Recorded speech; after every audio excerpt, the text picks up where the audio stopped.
All right, what's up, everyone? Welcome back to the SuperScope podcast. Your wrap up in this week's biggest gaming stories. We're back for episode 24 on Sunday, March 20th, 2022. I'm your host, Retro Game Dude, and of course, joining me as always is co-host Jesus Christ, Daisuke Aurora. One of these days I'll get it, and I see that your thing's not visible, so that's cool. This is the week. I told you. There we go. Hey. I minimized that on my end, which makes it go away on your end for some reason. Okay. So feel free to join in the discussion live on Twitch and Discord, or if you're watching this on YouTube, tap that like button and subscribe. It helps us out tremendously. And of course, you can always subscribe to us on Stitcher, Spotify, and Google Podcasts. You will find this podcast on there as well. Daisuke, how the hell are you doing this week? We haven't been around for a while. Doing great. Good. It's March and I'm in Florida, which means that it's summer down here. Right. As it is for the other 10 months of the year. Nice.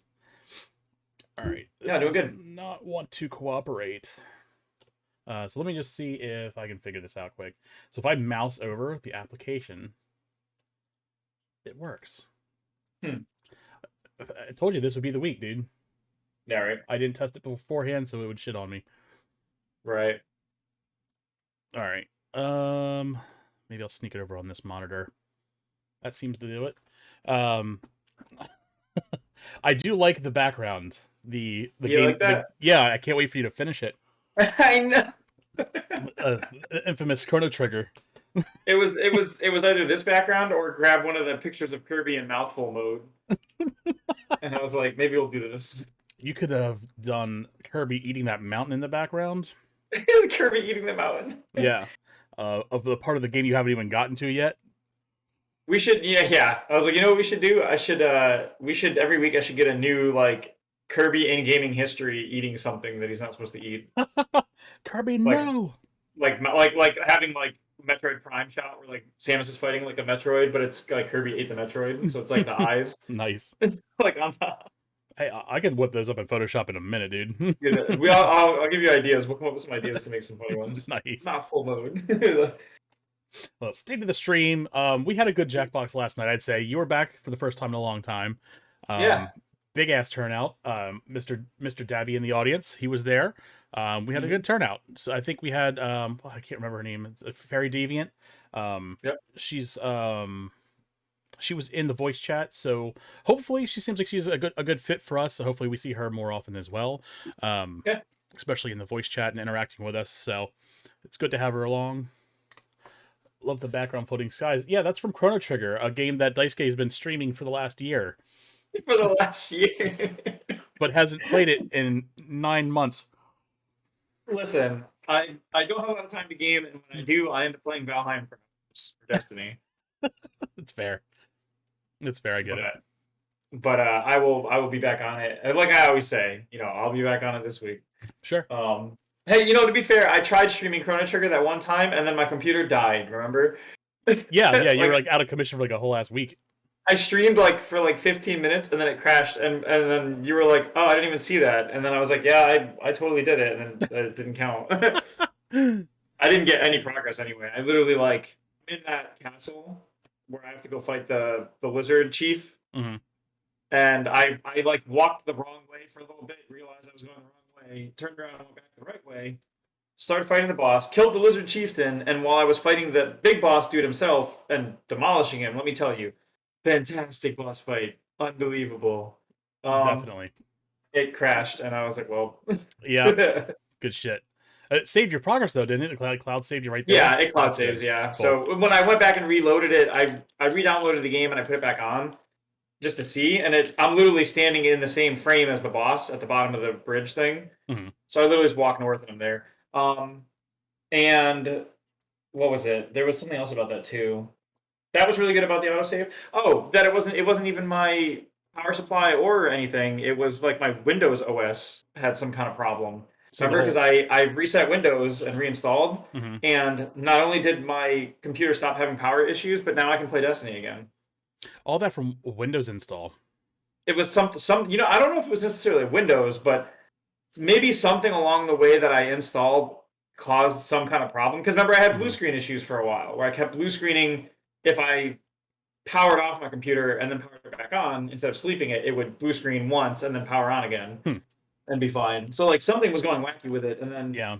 yeah, now with the Windows, with the fresh install on Windows, I mean, it sucks to have lost progress in some stuff like Minecraft apps go away. Hmm. And I have to reinstall I have to reinstall programs, which I'm probably still missing some. But fortunately, Steam's autosave is really good about that. It's Yeah. as far as Steam's concerned, I basically didn't leave, like, so That's that's cool. nice. Yeah, Good and shit. then stuff like this. I mean, setting up XSplit and Discord and everything again was just a quick sign in again. Sure. I have to set up my stream stuff still because my stream stuff's kind of messy. But even Streamlabs is really good about all your modules are like saved. You just have to go grab the links to them and then put them in as Windows web browser sources, and then they'll function like normal again. But I still have to fix one of them. I still get yelled at for the sound thing. I think it's the same sound thing you used to get yelled at for about the sounds alert not being on. Yeah, And it's the one that yours has. Your sound alerts browser sources offline. browser. Oh, maybe. It's like the first thing it tells you when you start streaming. Yours came up at the start of this stream. Oh, I think that it's because I some don't. other sound thing we don't use, right? Yeah. Well, that the sound alerts thing is I deliberately don't have that set up, Mm. on On certain podcast. titles because Yeah, there's no need for it. If I'm like just sure. launching like a title screen, um, Oh, I don't okay, need yeah, it. yeah, I see. So it thinks So like that the actual title screen thinks it's yes. broken. So Yeah, it thinks it's broken, but it's not. I that gotta probably find a way to explains turn mine that then off. too. Yeah, mine probably does the same for the same reason then. Right. Claire's called it a couple Gotcha. times, and I'm like, yeah, it's normal. It's fine. It's doing its thing. But once I switch over to a scene that actually supports it, then it goes right to work. Mm-hmm. Um, so yeah, chat's talking about Destiny. We were playing some Destiny this week, on Yep. stream. Finally, I don't know if I finished it on stream or off stream, but we did start the raid. I think we finished it off stream, so finally got a chance to get to the raid. My work schedule is not very Destiny friendly, like my old work schedule was. So I had Tuesdays and Wednesdays off, so I Right. could get all my Destiny playing done in 2 days and not have to worry about it. Now it's like Yeah. 3 hours here, 3 hours there, and I'm still not done like all my weekly shit. So I'm just glad I got to Yeah. the point where I could go through the raid, get all the horse shit, and start doing that. I got my hunter through part of the raid, so he's up to snuff for going through raids, and I gotta work on my titan someday. So, so, Gotcha. so speaking of, what are we playing this week? Obviously Destiny 2. What do you have anything Yeah. new going on? You're Um, playing Destiny 2 now too. I am playing Destiny 2. I don't have Witch Queen, so I am one of Right. the like not free players because I have everything else before that. But Do you want my gray market hookup? I'm good for now. I probably will get it at some point. It's just Okay. I'm not. I feel like if I bought it, I would beat the campaign in a day and then go back to doing pretty much what I'm doing right now. Mhm. Like I'm like whatever, I'll wait on it. It's not a big deal. Um, but I will say that I played the first two missions of the campaign because they give you both of them, and they were good. The Lightbearer Knights and the Lightbearer, like the new Lightbearer enemies, are awesome. I do enjoy them. Um, I think they're significantly better than some other mechanics in Destiny. Cough, cough, champions, cough, Champions. cough. Um, Yeah. I'm over and champions. I've been over champions since the first season that came out. yeah, I same. don't like them as a mechanic. I get like I don't mind challenging things. I just think that they're worn out, man. There's a difference between like the light bearer guys are challenging. They're hard to kill. If you don't finish them in time, they regenerate. Like Mhm. that's challenging. These dudes are just straight up like, hey, did you get your artifact up 2 or 3 levels to get your first artifact mods for auto rifles? And then did you put on an auto rifle and make sure in your arm slot you have the auto rifle mod? Because if Right. you didn't do all that, you literally can't kill me. Good luck. And you're like, okay, great. I guess I just can't play at all unless I have the setup exactly the way you want it, and I have to Mhm. forfeit my entire arm to make sure I have those two mods on for the two types of enemies that. And that's if there's only two, so it's like, okay, cool, great. Like, What's your I would much rather fight light bearer enemies or more difficult enemies. And I know people are like, I don't want spongy enemies, and I'm like, yeah, but a barrier dude is literally a spongy enemy who's impervious to everything but the one thing that can kill him this season or right? whatever. Like, it's literally more than spongy. We got Spongy, to get you like Galahorn because those barrier champions are just like not even an issue. Like that's there's a fair. point too, like where a lot of the times later in the seasons those barrier champions are pointless. Um, Yeah, yeah. but chat That's says, fair. what's your input on the Gambit season? My input is I have played exactly 0 seconds of it. I have not played Gambit yet this season either. I, I I heard, I will say I don't hate Gambit. Um, yeah, I just when it comes down to like time, I just don't have time to play it. I that's think fair. there's a very good game in there somewhere.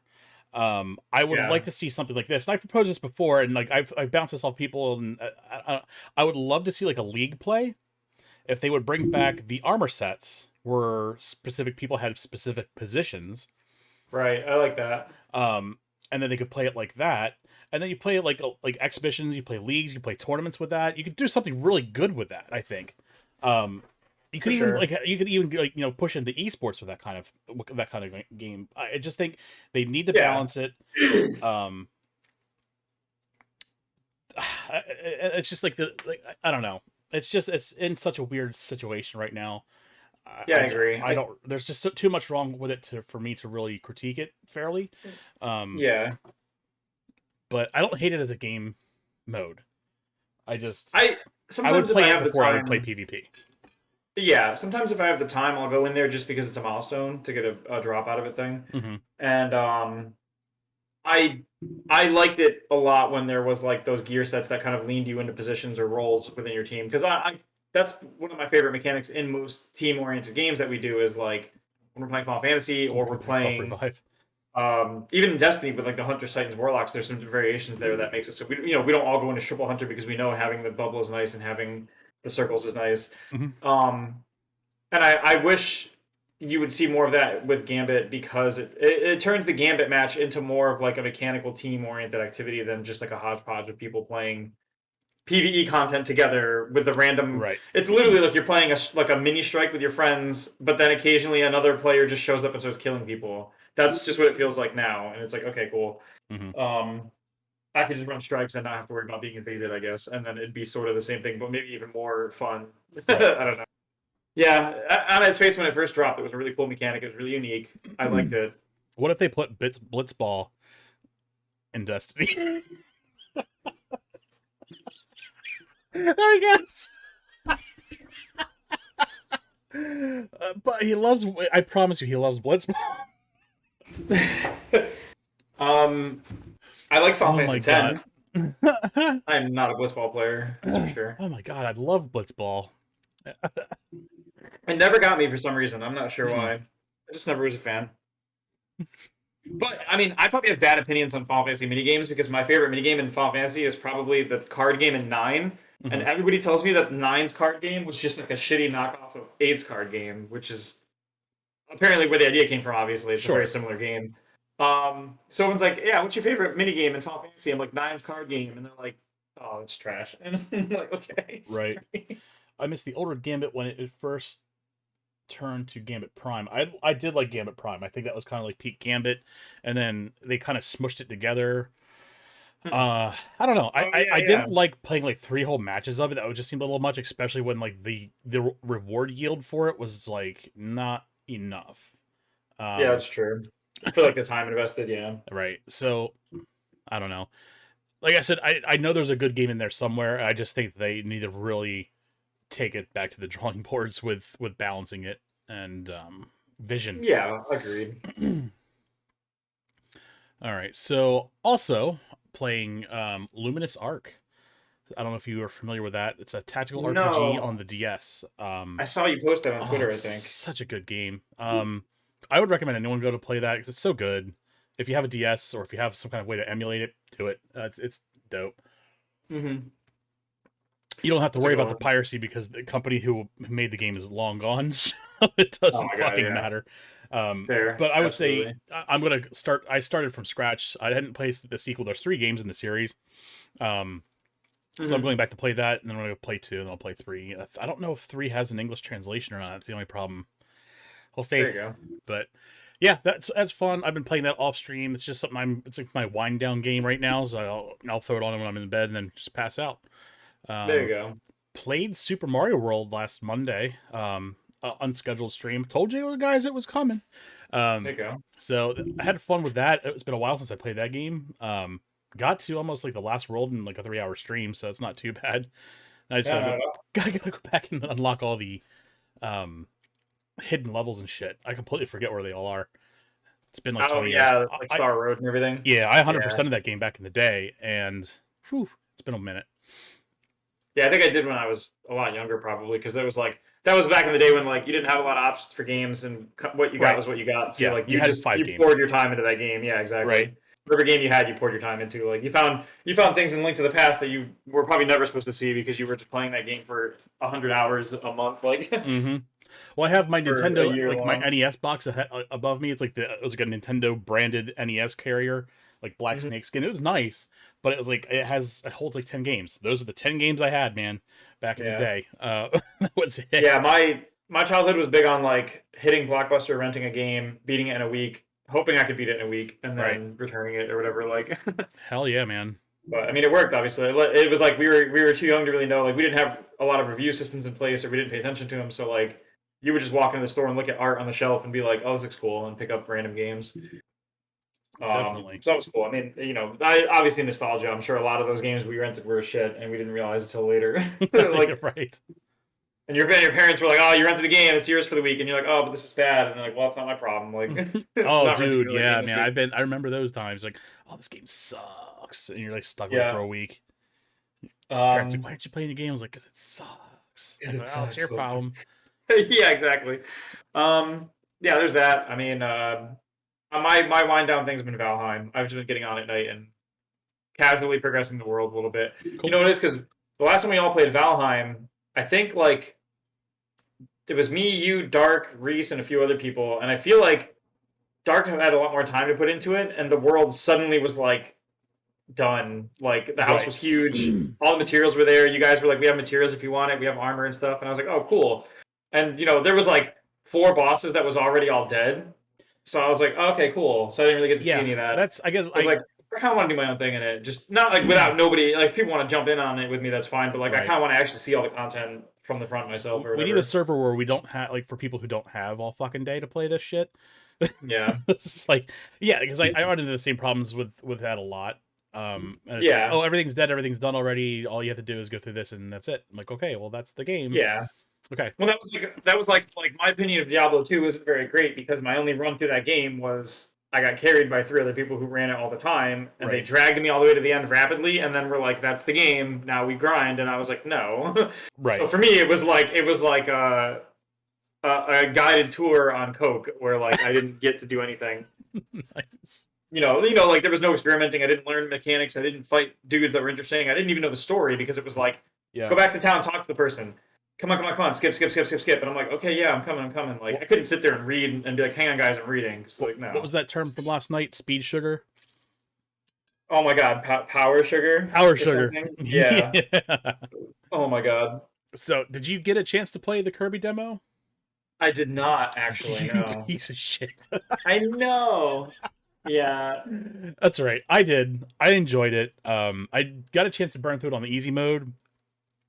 It's very good. What it really feels like is like a proof of concept for Mario Odyssey 2, but it just didn't pay the bills enough for it to be Mario Odyssey 2. Like, well, what if we just reskin this and make it a Kirby game? And that's really what it kind of feels like. But Yeah. I like it. I think do good. I think it's already pre-ordered. My daughter's like, "We're getting this right." Like before I even got a chance to see the trailer for it, I'm like, "Okay, sure Yeah. are." Yeah. So, she'll probably play it first before I even get a chance to touch it. People that Yeah, I'll definitely I'll try the demo. I watched the kids play it and it looked cool, but it also looked like what I expected 3D Kirby to look like and function like. So I was Mhm. like, okay, cool. But it seems pretty cool, and I like the whole like, building a town thing. I guess we'll Definitely see. I really liked Odyssey, but I don't think it's gonna have the same level of appeal. I think like Odyssey did a lot of cool things with like the retro mechanics and all the enemy Oh, takeovers, definitely. and I don't know how much of that you'll see in Kirby. Right. I mean, obviously, mouthful mode tries to fill that gap. It feels like, but I guess we'll see. It's. I mean, let's face it. Kirby is meant to be like a low entry game, targeted Sure. towards a younger audience, so that they can kind of get into Nintendo stuff. It's Yeah, I'm absolutely. glad that they have like a more advanced mode on there. I didn't get a chance to play that yet, but I can't imagine it being much more. It's not going to be fucking Souls. Yeah, it Yes, was like but a it's higher difficulty, right? They yeah, you said. get like less Yeah. hit points, but you get more coins as an exchange. So at the end of the day, it's not necessarily harder. It's just balanced differently. You know what I mean? So, Right. but yeah, I liked it. I thought it looked really great for it being a Switch game, but I would, yeah, definitely going to check that out. What else are we playing here? Oh, Tunic. We'll get into that in a little bit. I got a chance to play that today too. Did you? So yeah, look that I've been following them. I'm on their Discord, and that game looks awesome. The game is awesome. We'll talk about that. There's a whole story for that. So, Yeah. let's talk about social media accounts. On Twitter and Instagram, I am Game Dude Retro. On Twitch and TikTok, I am Retro Game Dude. So write that down. Swing over there. I should have my social stuff on here too because I put it on my other stuff, but whatever. Yeah, that works. Stories. So, what do we have? Like Dying Light 2, friend joined my world and gave me a bunch of items. It was nice, but I lost all the fun of the game. Yeah, so that happened with me in Borderlands, where me and a friend were playing the original Borderlands. Someone came in the game, gave me all these hacked weapons. I'm like, this is pretty cool, until it wasn't. And it was like, okay, well, all the challenge has been removed from the game. So it's like, Maybe like like the sense of accomplishment's gone too. Like I did this, I earned this, yada yada. That happened with that almost happened when I was playing Borderlands 3. Me and Daimyo and Lionheart and a few of us were all playing together actually, and I found footage of us all playing, and you were with us, and it's hilarious. I'll have to show you after the show. Oh man, that's funny, dude. Well, Borderlands footage of all of us playing 3 together, it was great. But that had to be like what, 2 years ago? Yeah. Yep. Wow. Oh yeah, it was before you were streaming. I was 100%. just starting streaming, I think. So I was recording footage. But and we were all playing Borderlands 3, and like I remember we had, I think it was our friend Reese. Or no, maybe it wasn't Reese, I think it was Dark. Somebody had like a game with a bunch of duped weapons already, and they were like, I can hand you duped weapons, and we were like, no, we're good. And we all just kept playing like normal. Because they wanted to come in with us and like give us a bunch of like end game stuff, and we were all like, no. And then, because I knew exactly what would have happened. It would have been exactly like that. We would have all gotten handed these guns and been like, okay, so what are we really playing for? We're going to run the end bosses now, and then be like, okay, well, we're done, I guess, and then put it away forever. A friend tried to do that in the ring, and I had to deny an offer. I did the same thing. I mean, I had, I was like, here, do you want this armor? Do you want this sword? I was like, well, what am I playing for then if I already have all this stuff? Like, it just, the sense of accomplishment, like you said, is removed. So it's like, and that's hard. It's hard to strike that balance, because if you have friends that play it and you want to play it together, but it's like your schedules don't line up, then someone's going to get ahead of someone, and that's the hardest part. Is really finding that time. A lot of it, like a lot of the fun in those kinds of games, isn't like getting to the end game and doing the end game. A lot of it, for me, for example, like I would enjoy like the build along the way, finding things, using them, blah blah blah. Sure. I wouldn't want to just be like, what's my end build? Like, I don't want to look at a chart and be like, this is my ideal end build, and then go straight to it. I would like to figure that out as I go, and see what I like as I go. Yeah, 100%. But yeah, that's tough. Well, and it's funny because I've gone back and played Diablo 2 by myself and enjoyed it a lot more, going very slowly and actually getting to use my skills and stuff. It feels a lot better that way. Yeah, I don't understand that need to rush to the end game. I even with like Destiny, like I sit there, I enjoy the music, I enjoy the environments. I don't want to always rush to the end game. And I think like you're talking to someone who's done a world first attempt already, so it's like that rush burns you out. Oh yeah, it does. I get the appeal of like, because like when I got you and Dark into like Final Fantasy, for example, there's a strong desire to be like, I can't wait till they're where I am so we can run my stuff together. But at no point was I like, I want them to skip everything so that they can do what I'm doing. It was like, no, I'm going to help them experience all the cool stuff along the way, so that they can then eventually get to where I am. I didn't want you guys to like buy the skips or like get dragged through everything. So I guess it depends on. I guess some people that urge to get their friends caught up is overwhelming the rest of like the let them enjoy it mentality. And that's the good thing about Destiny is like you can go back if someone is just starting a campaign, you can go back with them and play it. Whether or not you want to or not is a different argument. But I offer people all the time like, hey, I'm going through my hunter now. If anyone wants to tag along just to get their alt characters done too, hop on in. See that like me and my friend on Destiny every season at the beginning we see who can get the max light level rank just as a bunch of challenges. So that's cool too. That's it's all play style preference, let's get into some stories here. I'm pushing all the wrong buttons today. So Hogwarts Legacy is a thing, and cool. Yeah. At least you're not Blizzard Harry. Oh my god. So I will preface right now that obviously this is a big story. You could not pay me enough to care about the Hogwarts Harry Potter universe. I've tried to get into it. I just don't care. Um, I'm glad fans of the series are getting the game they want. I don't know. Do you want to take over here? Because I just have nothing else to say Yeah, about this. sure. I I mean, think we got a lot I out of our system last night from the whole controversy of it. Which, sure. but if you wanna Yeah, throw some stuff out here, that's fine too. yeah, sure. So I in my household, I have my wife and my two children, obviously. Mm-hmm. I don't know the position your daughter has on the franchise. My kids are fans. I mean, we live in Orlando. We We tried to sit down and literally, watch the movies with her, and she was like, "What the fuck is this?" I'm like, yeah, yeah. "Okay." There you go. Um, my kids are into it. My wife got into it a few years ago. She marathoned all the movies because I think with her sister, and then was a fan. Mm-hmm. And then the kids obviously are interested as well. And like I said, we live here in Orlando, so like going to Universal or Disney are kind of just the thing to do here. You know what I mean? Um, so Tommy was giving his He sock was to giving a obvious suck. free. so so the thing with this is like, for example, when I woke up and I saw the state of play and they said it was this, and I watched it with the kids and they thought it was awesome because they're 7 and 11 and they see Harry Potter game that looks cool and they're like, all right. So that's cool. I think like you said, it's really cool that people who are fans of this are getting this to play. Because it's the kind of thing like as a kid, right? Like if you had a franchise, like remember when this happened, and after we talked about this, I was like, dude, this but for Doctor Who, and you were like, holy shit, imagine. Like it's Dude, cool to think about like a big immersive world experience for one of your favorite franchises, you got right? me bricked up about that one.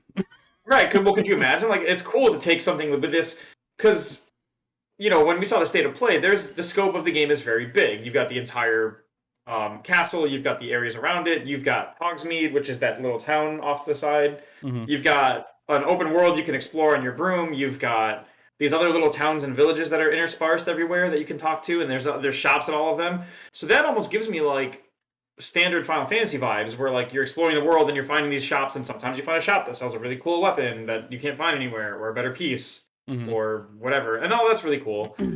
Um, I think overall it's going to be good. I mean, we obviously only saw snippets of like they showed us 20 minutes of footage, but a lot of it was 5, 6 interspersed second clips. Like you didn't get Mm-hmm. like a here's 10 minutes of me playing it straight to see what it's like kind of thing. But I think that what we saw is good. Now, obviously, you talk about Hogwarts, you have to talk about J.K. Rowling, and you have to talk about her problems that she has, and it gets messier around that. So I would say that if you are a fan of the franchise and you want to play the game, but you're conflicted about the ethics of playing the game, I would pick it up. Either use the GameStop if you don't want the money to go back to them, or pick it up and do something positive to offset your purchase of the game if it's something you're worried about. Like if I do end up picking the game up, and I was thinking actually I started a list on Twitter today of games I want to play for a charity, and what I'll probably do is when this launches, I probably won't play this at launch because I probably won't have it at launch, but I'll probably stream other games on launch day that are made by trans creators, like Celeste, for example, and then donate that money off to a charity of some kind. Mm-hmm. Um, and then if I want to play this, I might end up picking up and playing it in my off time. I'm not really sure. I might end up having to get it just for the kids anyway because I'm sure they're going to enjoy it. But yeah, I think like as long as you're going to actually enjoy it, there's no reason to like strip yourself of that enjoyment because of this whole thing. Obviously, Sure. you can watch Disney Plus and not be behind every decision they make. You can purchase things at a store and not be like, well, yes, I'm pro child slavery because I want Nikes or something stupid. Like, what can you do? Right. But if it is something that you are bothered by or do have any kind of ethical concerns over, like I personally do to an extent, take an action. Don't just be on Twitter and be like, don't buy this game because it's that, and then that's all you do. Like, okay, well then even if you do or don't buy it, go do something else too. Mm-hmm. Do some positive change. I mean, even easy stuff like I think like for a while there, I was donating plasma because there was a call for like plasma down here during the pandemic because it was hard to get, and it only ever took like an hour out of my day to do it, and they paid you for it, which was cool too. I would usually just get lunch for free from off the back of it, and Nice. dude, I would read a book for an hour and let them take some plasma and go get free lunch. It was all upside. I'm donating plasma. People are getting stuff they need for medicine. I get a free lunch. I get an hour to read. There was no complaints. Nice. So I eventually I All about haven't done that making your because own of silver lining at the end of the day, you know? right. And that's the thing is like I would like to see people because most game come from movie. There's a expectation versus reality. Yeah. Um. But yeah, it's one of those things where it's like you know. At the end of the day, if you want to boycott it, boycott it. If you want to Yeah, play it. absolutely, I absolutely. just, why does everything have to be so fucking politicized and polarized, and it's either black or white, and it just drives me fucking nuts. Like I would like to nothing see. can come out that's not polarizing anymore. That's the way I see it. Is like I'd like to see the people who play it also take a positive action about it, and I'd like to see the people who don't play it but like are vocal about like don't play it also take a positive action in regard to the 100%. problem. So if you've got 10,000 or 20,000 people on each side being like, if you play this, you're the worst person ever, and on the other side being like, I'll play it regardless because I don't care. If both of those groups did positive things to charities or whatever, to like while they're being like, don't ever play this or yes, absolutely play this, like then you get 20, 40,000 people donating to charity or doing charity work or whatever, Mm-hmm. you know, and no matter how you felt about it, you'd be doing a positive in the world. You know what I mean? Right. So, I mean, I did the same thing when the whole thing at Activision Blizzard happened. I didn't buy any of their games during that time, but I don't think I really planned on it. It was just Diablo, and we kind of Right. just didn't play Diablo. It was whatever. Well, like I But said, I, it's I like had every friends who time played there's it, like a and I was like, huge go for it. fallout for like a product, it's like it's already a product I'm actively not buying just because I don't want to buy it or because the product sucks. Yeah, yeah, absolutely. Chick-fil-A is one of those things. I think their chicken sandwiches aren't good.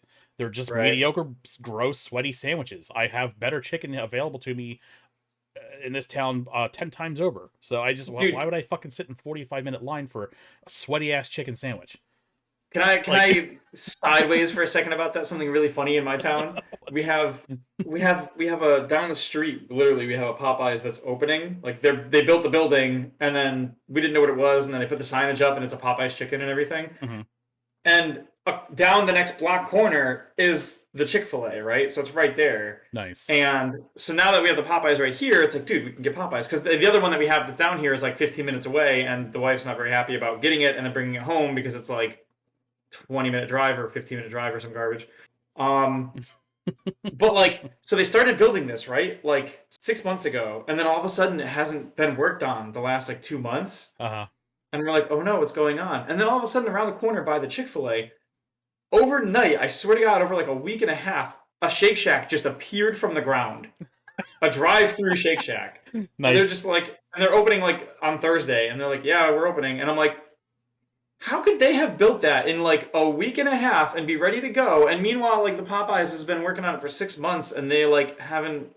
It's weird, dude. Sometimes They down 3D here in printed it, man. Florida, dude, down here in Florida, sometimes you'll get like construction projects will spring up and be done in 3 weeks, and it's like whole housing units. And then sometimes they'll be working on something like on the I-4. We have this building they call the eyesore on I-4, and it did get finished, but it was like 10 years in the making, and it was like, Jesus. what? How? We just have like different contractual groups, and some of them are just terrible. And once you're locked in with them, it sucks for you, and they just take forever on your project. I don't get it. It's wild. Bureaucracy I just at thought its finest. when you mentioned Chick-fil-A though, it was just so funny because it was like somebody planted like a Shake Shack next door to it and it sprung up overnight. We Nice. were like, okay, cool, Watered I it. guess. Was it like Yeah, yeah. fungus will grow up like massive like overnight, just like oh, huge mushroom. Like it wasn't there yesterday. How does that even happen? Right. It's wild. But yeah, it's super inconsistent. It's really bizarre. But yeah, I'm in the same position. If people want to boycott a thing, I'm all behind it if they want to do it. And in some cases I will do it depending on how much impact I think it can have.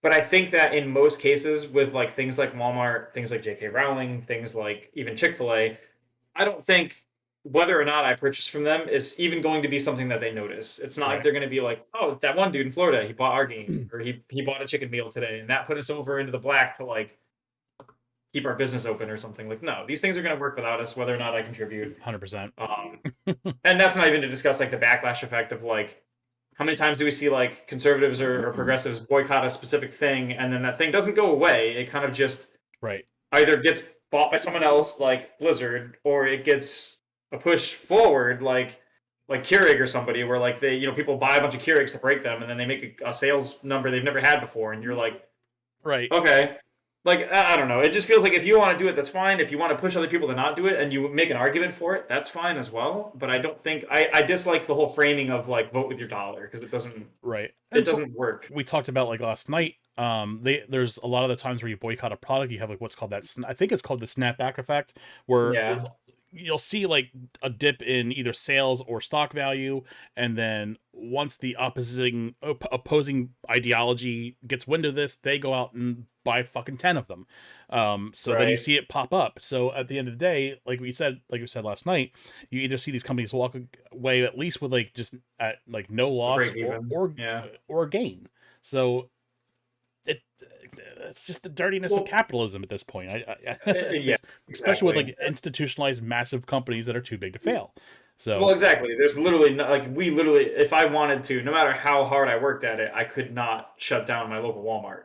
I couldn't. I could convince every person that I could talk to as many people as I could mhm, and be like, don't go there, it's bad, it's unethical, blah blah blah, and provide options. And I could spend all year working at that, and I would not shut down my Walmart. It's impossible. right, Like so, 100%. I think it's one of those like if you think that it's a problem, like if I have an issue with what Walmart's doing, I can work on another thing. I can donate money directly. I can provide work or services to other people. If I think J.K. Rowling is being transphobic because that's what she does, Mhm, and I say, okay, well, I can't, me not buying Harry Potter is not going to fix this problem, but I can buy Harry Potter and then turn around and also donate $100 to a charity that helps kids transition or helps them pay for their right. medicine. And You could shit in a box and call it bananas and send it to J.K. Rowling.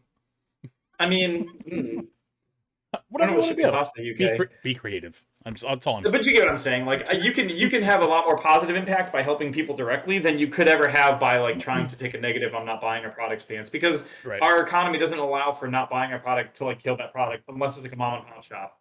And you can't tell me that this lady who wrote all these books and did all these movies and has probably 10 figures now in her bank account is small enough to be impacted by a purchase from North America. No. Like Well, like I said, so. and I'm not trying to defend her or anything anyway. If she made zero money for the rest of her life, she would still be set. It's just Yes, she literally could just ride in it what she doesn't at has. this point. It's a moot situation. So I would feel better like if anything I've seen a lot of people say they're going to pick this game up and stream it on launch day and do like charity streams for like transitioning kids or medicine.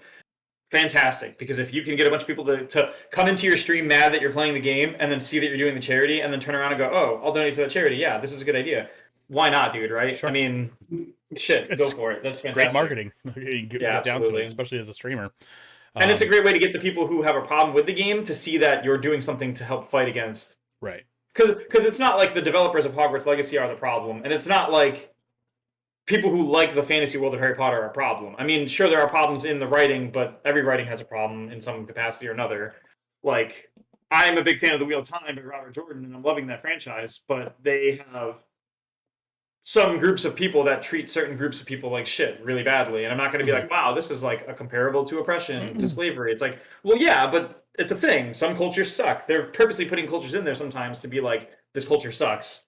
Right. It's a parallel You for a know, reason. Like yeah, it's not like they're the saying it's a author good wants you thing. to dislike this group of people because Right. they are assholes to another group of people. Yeah. No, obviously in this That's how case it's literature different works. because It's yeah. Well, how in any this case storytelling it works. sucks because you have like the elves are considered like slaves and they're comparable to that. Hmm. And they never make it look like I don't know. The books are like sort of neutral about it. They have Hermione try and push to get rid of the house elves as slaves, but they also kind of make it a joke at times that she's doing it. So it's like I can see why that's problematic at best, but I don't think we need to sanitize all of our reading by being like, oh, like I've read books where like from perspectives of slave owners, but they tried to make them look like good people, and I can personally still read that and be like, these people are shit, even if this author didn't write it this way or whatever. Like Hmm. I don't know, it's just it's wild to like think that it's one thing if you think that it's like subtly teaching kids to be anti-Semitic or to be transphobic or anything, Right. Obviously, but that's not the intent. There's context, and context yeah, is like always fucking important. well, So, that's the thing. Like a casual watching of Harry Potter for like my 7 and 11-year-old isn't going to teach them to be anti-Semitic or transphobic or right. anything like that. They won't even realize like if I asked my kid right now about the names of some of the characters like Cho Chang or like Kingsley Shacklebolt, like I, as an adult, could look at that and see the racial connotations that she made and how lazy she was with the writing. Mm-hmm. My 7 and 11-year-old aren't going to recognize that. You know what I mean? And Sure. as long as I don't let that become an implicit bias in the long run by continually feeding them that kind of stuff or explaining to them why it's offensive if they catch on, then it's fine. Sure. But And I mean, let's take an examination quick of like what Looney Tunes and Disney was back in like the 30s and 40s.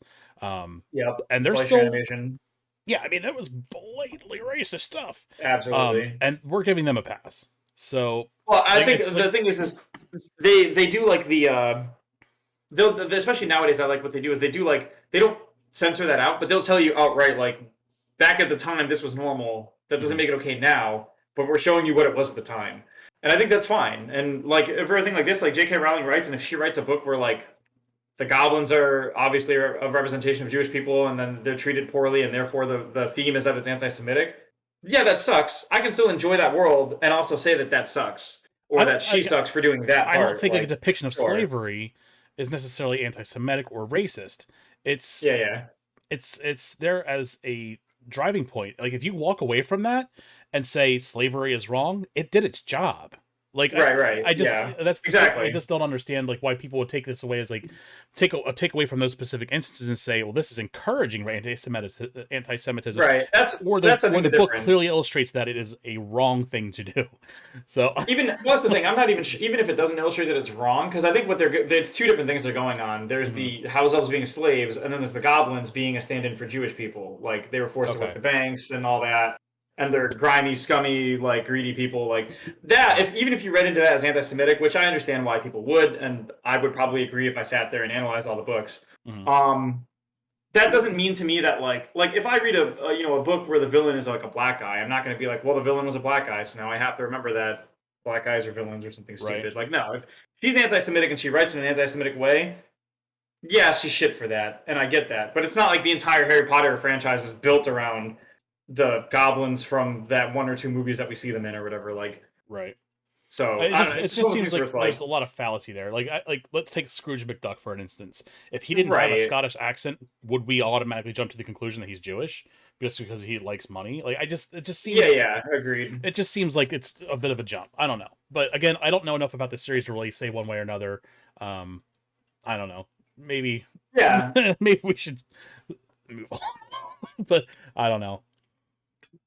I just Again, the way I look at it is like you're getting into a whole other world of like analyzing the terms and the writings and everything. And mm, for 95% of people, this doesn't matter to them in the slightest. And I'm not saying sure, that the social issues don't matter because I'm sure they probably have opinions on right. social issues, but like most people are signing into like well, this is what happened to Activision Blizzard. A lot of people wanted to play Diablo and they were like, yeah, it sucks what's happening at their studio and that sucks, but I shouldn't have to not be able to play Diablo because of that. Like if I Hmm. want to play the Diablo game and have fun with it, and the developers are working on the game and they're making the game, the people at this studio aren't all transphobes. They're all trying to just get the product out and make their money back and enjoy what they're making. I'm sure there's lots of artists, developers, animators, choreographers, all these people who worked on the Harry Potter game who genuinely wanted a good experience out of this game and have no ties to Rowling's positions. Right. So, not enjoying and that happened with Blizzard. When Blizzard happened, a lot of people were saying like no one at the company is calling for a boycott. These developers are still making these games and they still want you to enjoy them or whatever.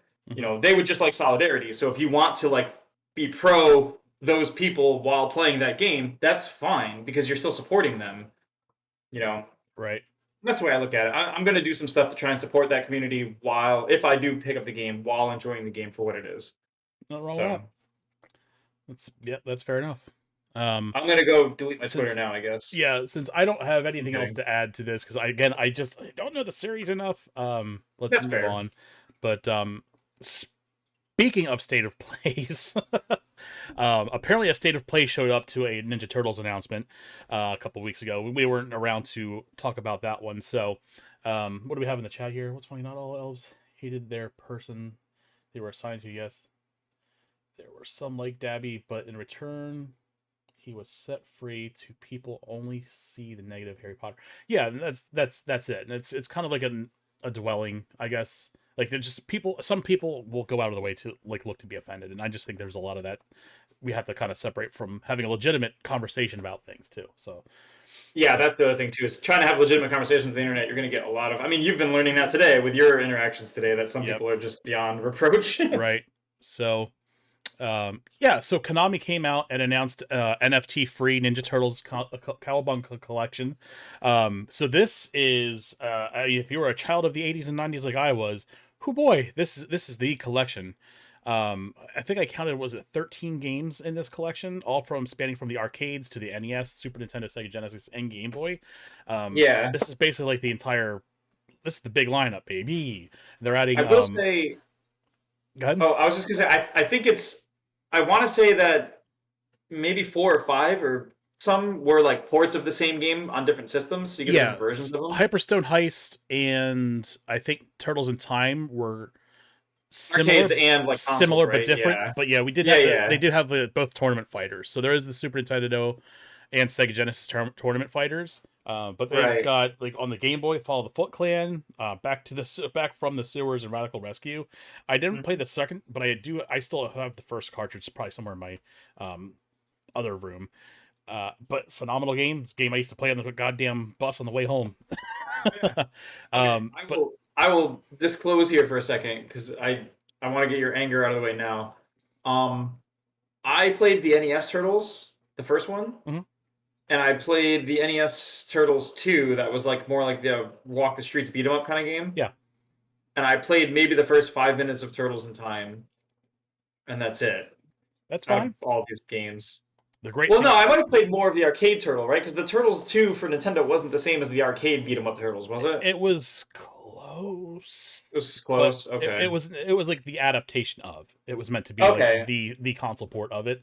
I might have only played it in arcades then, and that's why I think I played Well, that's it. the great part about this because this is all. Most of these games, not all, will have multiplayer online.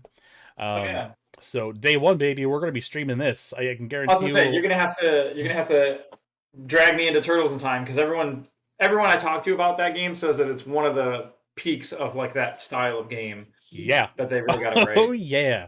That's what I hear. So yeah, it's definitely going to be a mod night for all of us, all It the goes on the mods list, I guess. in the Discord. Anyone else in the Discord who wants to play, we can do 4-player co-op online on Oh yeah. stream. I am all about it. So let me know. So I'm there for it. This entire That collection, how much? How much do you think this entire collection is? Or do you already know? Oh, for a collection of 13 Primo titles Yeah. from the NES through the Super Nintendo, it's probably got to be like $260. Okay, Microsoft. Um, Retail retail. value Yeah. 329.99. Yeah. $40. So I was gonna say I think it's less than 60, it right? was less Yeah, than 60. 40 So bucks. I think that Very is a nice fair and good price, especially when you're looking at what you would for charge for something sure. like this on like a virtual console. Oh I yeah, they think could have piecemealed these out for 10 bucks a piece 100%. or whatever. So yeah, NES games were like $5 or $7. Mm-hmm. SNES games were $10 on there. Arcades, I don't know if they did arcades on the virtual console. I don't know about enough. But yeah, this is a phenomenal collection. It's a great price. I will be there day one, and you can bet your ass I'll be getting this physically. Oh man, I just realized. You know what I should do for a stream? I should save up some money before I do it, and I should do a thing where every time I Play the die to custom the version stupid. Battletoads, nice. What's up? I should do the thing for the NES Turtles where every time I die to the stupid like purple lightning stuff underwater, I end up like donating $5 because that would be a fun way to raise money. Yeah, lightning seaweed, like you do. Mm-hmm. Yeah, Yeah, that garbage. that game. Oh my god, that garbage. That game. Maybe I it's never just because bet. I was a kid, but I remember that part That being game the is worst. that's the brutal part. That's like the part that's The like game was good, but that if part you was just throw it in, awful. that's where you're gonna get a game over. Oh 100% man, right there. yeah. I don't know if I ever got past that part actually. What Most happens people after don't. that part? What You, happens after that you part? unlock more of the Because city, and then there's another underwater level that's harder than the first one. And I think you do really, that 2 or 3 times total, and then I think you go underground and get to the Tetradome. It's been a while, man. I don't think I ever beat that game then because I don't think I ever disarmed all the bombs for I the never beat it. bridge or whatever. Yeah, I never fucking beat it. Wild. Oh man, That that's game is crazy. so hard. Fuck that game. That's insane. So yeah, I'm excited for it. I'm 100% there for it. You don't even know. That was my shit as a kid, man. So Right, yeah, we'll definitely be living and rolling in some nostalgia there. So definitely. let's move on here.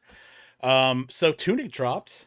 If you're into Zelda, I love this. I played a little bit of it today, and I have to say the artwork is fucking on point. The soundtrack Yeah. is incredible.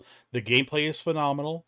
And there's nothing I can say bad about this game. Just the style of it, everything is just chef's kiss.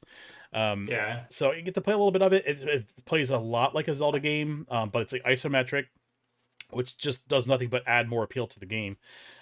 It's got like this like soft glow lens on it, so everything is just I, Yeah. the cool Looks part really is cool. you find pieces of instruction manual as you're going through the game. You piece the instruction manual together. That's Everything's cool. in this like if you see like the title screen here, everything's in like this like cryptic language, almost like Hyrule language, and you don't know what you're agreeing to when you go up to an object and hit X. It'll just say blah, and you say yes or no to it, and then. But I have not gotten That's any funny. negative feedback from that so far, so everything's been good if Right. I hit okay. So, but yeah, so you slowly piece this instruction manual together. The instruction manual is illustrated reminiscently of like old school Nintendo booklets that came with Hmm. games, and kind of like a hodgepodge of that and like Nintendo Power.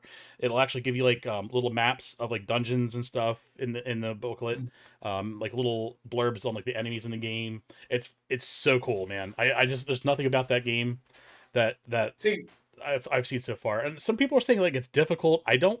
People were comparing it to Souls games. I think it's a little strong. oh, of course, here we go. Yeah, and I think it's riding off the back of that. Oh, it's the Souls of Zelda. Um, Yeah, yeah. but I Oh my think that god. that comparison's a little steep for this gameplay. Now I was looking forward to getting this for my daughter to play because she loves foxes, but I think it's probably a little challenging for her. Um, Yeah.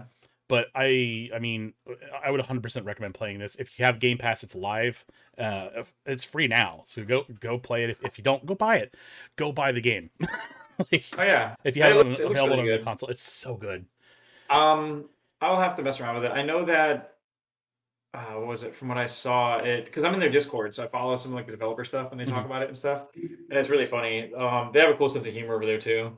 Cool. Um, they had like what was it? They had like the post to celebrate this coming out. They were like, oh, like the fox walked into a room full of people and they turned the lights on and they're like, surprise, like happy, congratulations for launching your game or whatever. Hmm. And they were like, where have you been? We sent our slimes to come find you so you'd come join the party. And like the fox was holding like a stick with like slime goop on it because they had murdered the slimes in the previous room, thinking they were Nice. enemies. Hmm. And they like drop it and kick it off to the side. It was really funny. It was a cool little Awesome. thing they did. But no, I think like there's two things about this that I want to say. The first one was when you were talking about like the instruction manual thing and how it's reminiscent of like a retro game. I feel like this is another example of like an indie game where like the creator's passion for for like the genre of video game and video games as a whole leads to like a really good product because they enjoy these products. It's They're an not like a absolute company trying to turn passion profit. They're product. not trying to like how do we make sure we make enough money, blah blah blah. Stockholders and shareholders, like Right. no. They're the kind of person who really enjoys what they're making and they make what they enjoy, and everybody flocks to it because of that. This Like is a that's the reason I was in the Discord was for that. I right. saw it at I think E3 or whatever, and it looked like a awesome, unique game that I would really enjoy. This is like a And one man show also, here too. This is one dude. yeah, Um, Finji, if I'm not mistaken. Andrew Schultes, I think. Yeah, yep. Um, I think the team is Finji, but it's okay. mostly him. Yeah. So yeah, I mean, this is what you get when you see like a developer has a passion product and they get to see that vision from beginning to end. And holy fuck, it's just like I just can't get over how good this game is, and like the little bit of Yeah. time I got to play it, I would highly recommend playing this game. The other thing I like about this that I think is cool is like when you look at like even just the screenshot you have on the screen here, right? You have the bridge and you have the two little things holding the bridge up. You have the ground. You have what looks like some skulls or bones in the front Hmm. by the text and like the trees and everything, little trees. Like it gives me like a Wind Waker vibe, and what I mean by that is like it's got a unique art style that this is timeless. This game will look good in 20 years like this, 100%. as opposed to like a cutting edge graphics game that will look worse by comparison in 20 years because it's trying to do like the as pretty as possible. Photorealism, And it yeah. feels like the artistic style of games like this, like Okamiden, like Nintendo games like to do this a lot, like Kirby and stuff. Like they have a unique art style where they always look good because they're very good at their art style. They're timeless. You know what I mean? Hmm. And and it's just cool to see another game have this sort of style where it's like I mean, I like for an example is Hollow Knight. Hollow Knight is like a 2D pixelated, not pixel, but like a 2D game. It looks gorgeous, and that game's never gonna look bad. No matter how much more our art techniques advance and whatnot, it's Right. always going to look like a great game. And I feel like this matches that to me. Like I can clearly tell what's going on in the background, the foreground. I can clearly tell what's going on with the character model and the level design. Hmm. It's not confusing or cluttery. It doesn't try to be realistic and have all these muddy textures. It's it's clear. It pops in a good way. 100%. Yeah, I think I like when games timeless do is a good that. description for this because I think I couldn't agree with you more here. Yeah, I like because even games like people will be like, "Oh, you ever seen the game Celeste?" And I'm like, "Celeste is gorgeous," because even if you don't like the pixelated style, everything in that game is done so well, and it'll always look that good. Like 20, 30 years from now, even as a pixelated game. That's why Hmm. you see like near the end of the Super Nintendo era, a lot of Super Nintendo games like Link to the Past look gorgeous for Super Nintendo games, and they'll always look gorgeous because they perfected the tools they had Yep. instead of trying to like push the boundaries further. Don't get me wrong, pushing the boundaries is great. It leads to more innovation down the road. Yeah, they did But that a too. game They that had the can, Super Effects chip and they did push boundaries on oh a yeah, 16-bit console. I just mean you'll have situations where like you can make like a Street Fighter style game that pushes boundaries and does things like with the car mechanic and the backgrounds and stuff.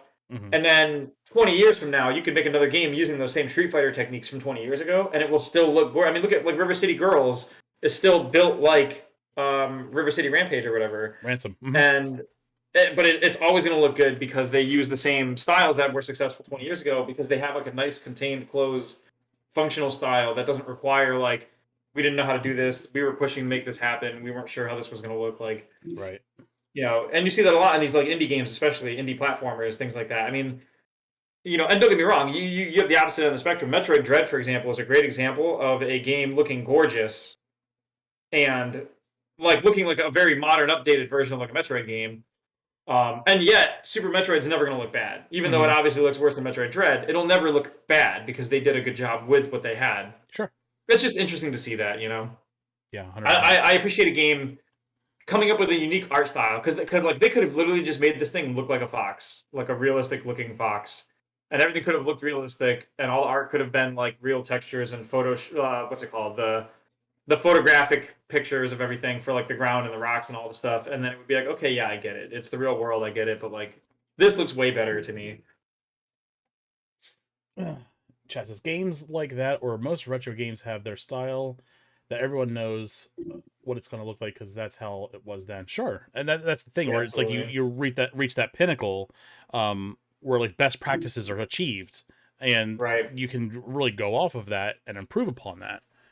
Well, plus like look at stuff like Hollow Knight's a great example where like me and you, if we were sitting here right now and someone's like, hey, check this out, and they linked us a video, and it was like a 5 second clip of an animation, Hmm. we could still tell if it was Hollow Knight by the animation style, even if Yeah, they didn't have a character we recognized. If it was some bug we've never seen, like walking somewhere, we would be like, yo, this is Hollow Knight. We would know because right. the art style has become part of the brand because it's so ubiquitous and unique and well done. And this is the same kind of game that can do that. I feel like you could show me a screenshot of a game like this, and especially if that character was on screen or a character similar to that, I would be like, oh yeah, that's the Tunic character. That's from Tunic. I recognize that. I could recognize Celeste at a heartbeat right now from having played that game. So, or like Undertale or Deltarune, these 2D games, like you can snap that art style up because it's unique.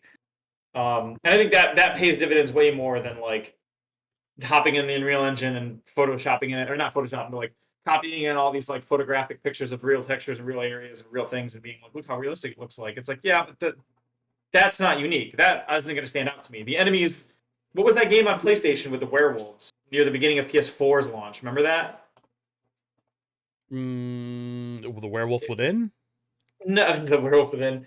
No, That's I a can't. There was like it was like sort of like Last of Us, where it was like a very 3D, very realistic looking game about in the 1800s. I think it was called like 1782 or 1872 or something like that, or weird.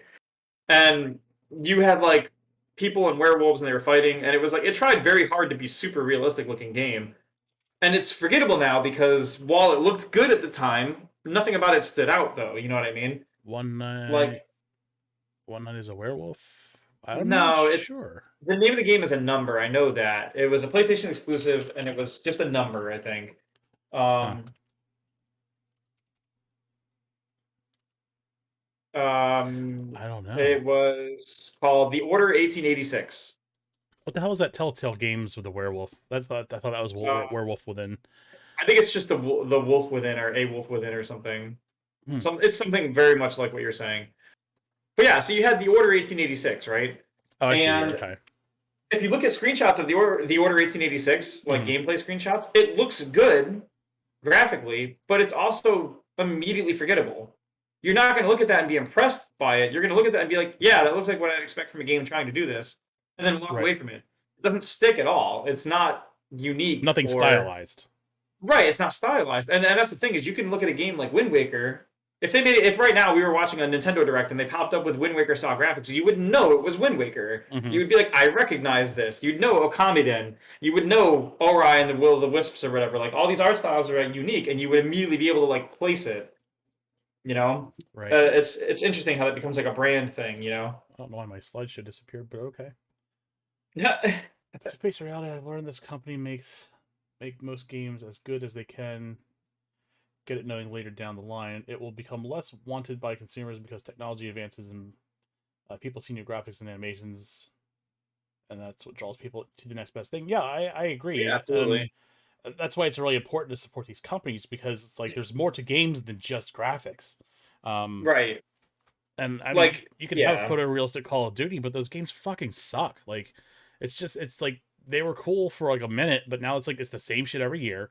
Nothing. I couldn't. You could send me 100 screenshots of like PvP rounds of those games. I couldn't tell you which game they're from Right. because they're all just it's unremarkable. So like when you have something Yeah. like this, which is Exactly. like a Exactly. game that is art, like it's just important that this stuff gets supported because Well, yeah. I mean, you think know about it. Like even just stuff like if I go back and I ask you like, hey, if I show you like clips of games like newer games like Last of Us 2 or maybe some parts of Horizon Zero Dawn or Tomb Raider, like these games look great. Don't get me wrong. They do their own thing fantastically. But in 10 years, if you ask me to remember what Horizon looks like, I'm gonna be like, I don't know. It was like normal people, wasn't it? They look like normal people. mhm. But if you're like in 10 years, if you're like, hey man, do you remember what I don't know the characters in Hades look like, or the characters in Castle Crashers looked like from 20 years ago? I'm like, oh, Borderlands. absolutely. I can tell you exactly what the Castle Crashers characters look like because Hmm. that animation style that they used was timeless. It always looks like Castle Crashers, no Right. matter what.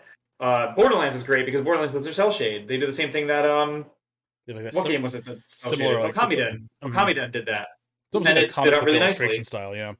Yeah, it's almost like comic books, right? And Hmm. it lends really well to the action in the game as well. Yep. Um, Hmm. but like you're saying, like if me and you were watching an E3 trailer and they gave us 8 seconds of an arm loading a gun and then it cut to black, we would still know it was Borderlands. We'd recognize it by the Yep. art style, you 100%. know. And it's part of the brand now, and as a result, like you can build hype for your game just by being like it's in this style, you know. Yep. It's cool to see like another company do this kind of thing. Like I don't know, I get really excited when I see companies do this instead of plugging in the Unreal Engine or plugging in a high engine and then just being like, I made it look as realistic as I could.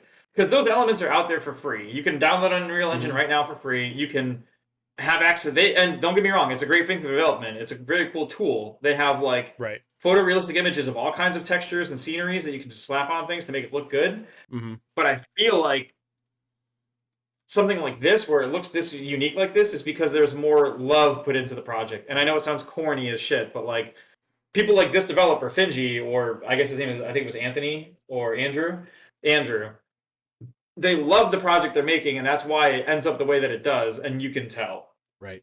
If You you're going to know, go with like a photorealistic game that's like full of immersion, that's great, but the gameplay better be fucking on something has to point. stand out. The loop's got to stand out. The Exactly. story's got to be a breakthrough story. Like Like you could something has send to me, you could happen. show me 100 screenshots of like scenery from like Death Stranding, and I'd be like, okay, what? Yeah, no idea what it's from. Yeah, Right. absolutely. And I'm not saying that these games are bad, but I'm just saying it's like, Right, but it just doesn't stand out. right. Like you could not show anyone a single screenshot of like what do you call it? Like Wind Waker. If you show anyone any screenshot of Wind Waker, most people are gonna be like, I recognize that as Wind Waker. If you show people Hmm. screenshots of like Undertale versus any other 2D game, like people will know. I mean, yeah, like in the chat, it says games like Elden Ring and stuff, like scenery is beautiful and stunning, but once the next game comes out, people start picking out the imperfections and slowly kill the game. And it's true because they're trying to push these limits that you'll see these things later, like 5 years down the road, Elden Ring will look like shit because the textures Right. will be muddy compared to new textures, or the colors will be not stand out compared to new colors. But if you made a game like Elden Ring, but you made it have very distinct coloring choices like Borderlands does with their cell shading, Mm-hmm. you could have a game like Elden Ring that still looks good, but will look good in 20 years because that style will never get old or whatever. Sure. It's one of those things where it's like I just like I like hyping up developers who do this decision because it would have been so much easier for him to just load up a program and start getting photorealistic pictures and make it not unique. And the fact that they went out of their way to do it like this should be applauded. Yeah, 100%. Totally agree. All right. Well, let's move on. I'll show you more. I'll play some Tunic and stream it tour in a Discord. I mean, you can check it out if you want to do that. And but we'll talk about our next story here.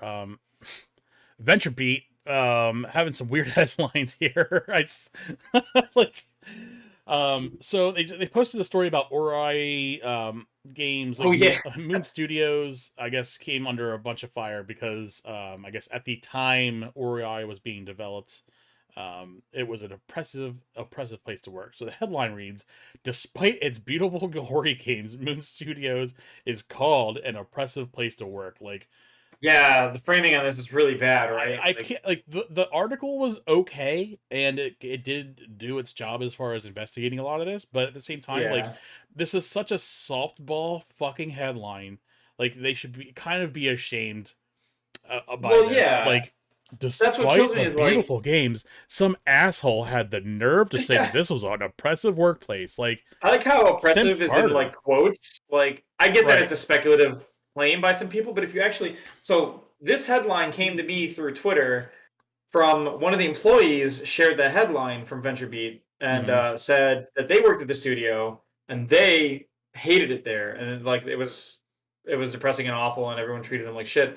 And that thread was just a thread of other people who worked at that studio, all being like, yes, this is what it was like. Yes, I was there too. I hated it as well. Like, so this isn't like the headline makes it sound like one person was like, I heard that it's bad there, and it's like, no, there's like a whole thread of people who work there all being like, it sucks here. Right. Like, not now, I don't know about now, but like a bunch of people who left the studio were saying when they left because it was garbage. I'm under the impression that a lot of this was already fixed, kind of like when like Bungie got kind of a bunch of shit for this. And like, because we've already taken like last year from this, but it was 2 years late. Yeah, right. Like, nice try, but we've already addressed it. Kind of like right. Fuck around and find out. And they were nice about it too, because they didn't just say like, "Oh, this was old," like lol. They were like, "No, yeah, we admit this was a problem, and we are taking steps to fix it. We've already fixed some. We're fixing others. We're still doing stuff, but we totally were like this. Like they didn't run away from it. They were like, "No, yeah, this was how we were, and we're not happy about it. And we changed it, or we're changing it." So, and it wasn't like they changed it in response to getting caught. They had already been fixing problems for like a year or two. Right. So that's a good sign, obviously. Yeah, so I mean, it seems like they've been proactive, which I mean, it's good, but you gotta stay vigilant on this stuff and make sure that they actually, hold their promises and do what they said they're going to do. Bungie took it to the head on and didn't want to avoid it, and that's like this company had put out a whole press release and kind of addressed a couple things. It didn't seem like it was like a massive issue or like a massive amount of employees that had a problem, but I think there was a problem with like certain open chats, like company chats, that got a little inappropriate, especially with like some of the CEOs like saying weird shit, which I totally get. Like, you got to pick your battles if you want to be if you want to be like inappropriate with your friends, it's one thing, or like coworkers you're tight with, that's one thing. But you can't just sit there and say like horrendous shit on an entire company chat. It's just bad. It's a bad look. It's a really bad look. Right. No, absolutely. Yeah, it was unfortunate to see that, because from what I understand, the Ori games are very well done Metroidvania style games, and as a result, I think I grabbed both of them on Steam, and I had sort of added them to the list of games that I eventually want to play. Nice. I laugh because obviously the list is like a running joke in our community about the games I'm never going to get to play at this Yeah, rate. I gave But shit to Claire the other day because she's like the first time she started streaming, she's like, "Oh, I'm gonna put that game on the list." I'm like, "Oh, there you go, a streamer and their list." I was like, "You know, you're a streamer when," and it was just funny. Good for her. you have like the list. Yeah, Good for her for starting absolutely. a list. Yeah, absolutely. But I do very much like Metroidvanias. I was already a Metroidvania fan, and then games like Hollow Knight came along and further cemented me into that category of enjoying that kind of game. And then Dread, obviously, Metroid Dread. Oh, Metroid Dread is such a good game, and I feel bad because I beat it. And unfortunately, with Metroidvanias, you either put them down and then don't really go back, or you Right. replay it a bunch. And I replayed Metroidvania. I replayed Metroid Dread a second time and then put it down. And I do want to go back one Metroid. day. Metroidvania. Um, and I played Hollow Knight a bunch. Obviously, you've seen I went back and steel sold it because I'm a maniac. Hmm. But I would like to, or I was high up on my list of games I want to play. Um, but at this point, I bought them, so like, what am I gonna do? Not play them? Like, You're gonna have to I play already them. paid for them or whatever. So You must play the games, lad. yeah, but I think I will see how they are when I get there. But as far as the studio goes, if the studio still like that, obviously, I would hate to see that, and I'm hoping that it was a past tense problem that's been fixed. Sure. But I guess we'll have to see. I guess we'll have to learn more about it. I haven't seen anything else other than that one headline come by. But that headline was full of people who used to work there confirming it, so I'm guessing it's fairly cemented at this Hmm. point. Y'all Yeah. ever played PS3? I have one behind me. Yes. Yep, it's still there. I got into the PS3 generation late, I think, Me too. I think for some reason. I spent a lot of time on that generation on the Xbox 360. I didn't. Same. I bought a PS3 at the end, pretty much at the end of its life cycle, and I picked up Yeah. a couple games for it and didn't really play much of it. But then I I got into like a weird spot where when I had my daughter, we didn't really have time. I didn't have time to sit down and play console games like for the first couple of years. Um, Hmm.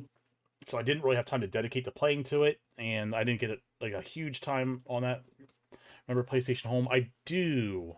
Oh That yeah, dude. uh-huh. I messed around with that. Yeah.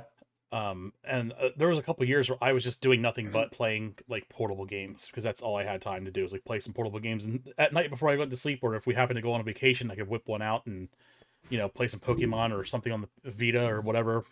For That's why I have sure. such a huge portable collection. I just Oh yeah. you know it is. I was in that same position with like for there was a period of time probably after my PS3, there was a period of time where like all I felt like I had time for was like the 3DS and the Vita or the Mhm. PSP, and so I went like PSP, the 3DS, the Vita, and most of my gaming was handheld gaming as well. And it was fine because like we had like a nice percent like a renaissance in the 3DS of like we had Monster Hunter, we had um I don't remember exactly what I was playing. We had a lot of good games in the 3DS though. 3DS reminded me of for a while. They were doing the same thing they were doing with like the DS at launch, where like they started doing really good ports of games that were already good. Mhm. Like I got Majora's Mask and Ocarina. We had Mario 64. Um, and the DS did the same thing with like the old Mario games and some of the old Zelda games. They had like the advanced games they brought over from the Super Nintendo. Mhm. So and even now on the Switch, I have some of the games I have on Switch are like ports or collections that are nice. So it's cool Sure. to see. As much as like people do rightfully give Nintendo crap sometimes for remaking or rebringing back those franchises, sometimes I have no problem with that because I enjoyed them enough that I would be willing to go hit them again. Yeah. Especially if it's like Link's Awakening was a great remake for that game. And you have to It was remember very too, like a lot yeah. of those games that were like lost on the Wii U, like so many people just didn't get a chance to play Mhm. them because there was just zero penetration rate on the Wii Yeah, U sales. So it's and you like can't have that. right. The- So they made their money back on those games finally.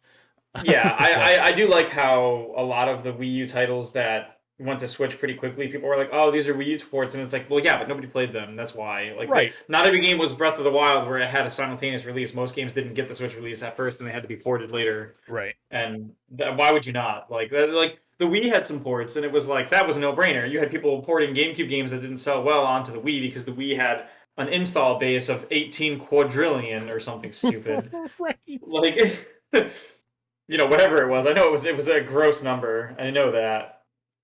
Like, oh boy, Wii's install rate. I remember like Oh boy, the nightmares of the GameStop like sections of drawers of Wii games, because there was like one that everybody had a Wii, and two, we had a lot of shovelware Yeah, that ended everyone's up had at a copy GameStop. of So Backyard like, Baseball that their so grandmother like got we, them for Christmas.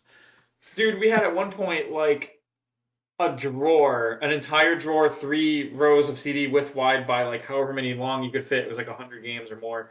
And like in one drawer, you had hundreds of copies of like Link's crossbow training, basic Yes, I games was. for That's what fucking Wii. I was gonna say And I was that. like, oh my god, people would come in, they'd be like, I'd like to trade in my Wii. And we'd be like, yep, we'll take it. It's $50. And they'll be like, oh, but did you miss my copy of Link's crossbow training? And I'm like, Nope, we didn't. beep. And I'd put it down and be like, 5002. And they're like, that's what I'm talking about. I'm like, they're like, how can you only give me 2 cents for that game? And I'm like, because it's going to go in the fucking specifically designated Link's crossbow training drawer. Right. Okay? Your copy is never going to see daylight again. It's going to be thrown out in 5 years, It's and gonna that's what's be going to end up in happen. a thrift store. I'm going to give you two Use one cents that for was costing me a pity. TV. Hell yeah, It's going man. to, yeah, it's the cost of me melting the thing down. Like, Right. oh my god. Thank goodness for the wrist strap. Oh yeah. Mm-hmm. I always forget the Joy-Cons have that, because because the Joy-Cons are on the Switch, and when I take them off, I don't think to like go find my straps to put on and then take them off to I mean, who am I kidding? I have an active controller for this. So you had this wrist straps. Did yours Wii Motes also come with like the fleshlight you wrapped around it? Oh god, yeah. Oh god, Um, don't. I had. No, Well, that's when I got mine because I don't. no, I don't think the original generation had them. no. I don't think so. So when I got mine, it already came with those. I'm like, what is this squishy shit? And I'm like, do I stick my dick in it or what? Dude, Like, dude, I'm sure you like, oh got my those god. nasty ass things coming back to you, That was the worst part about like like the brown. Wii at GameStop was like people would come in and be like, I want to trade in my Wii remote. And it was one thing to have a gross controller because people's hands are Oh, gross and they use controllers, but like they bring this thing in and it's like marinating in it, right? Because it's fucking in there.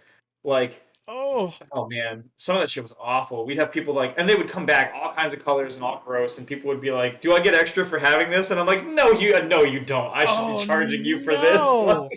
No, I'm not taking the your Wii condom off and putting it on the shelf. Like as a matter of fact, I need to wear gloves to get this thing off the Wii remote so I can throw it out.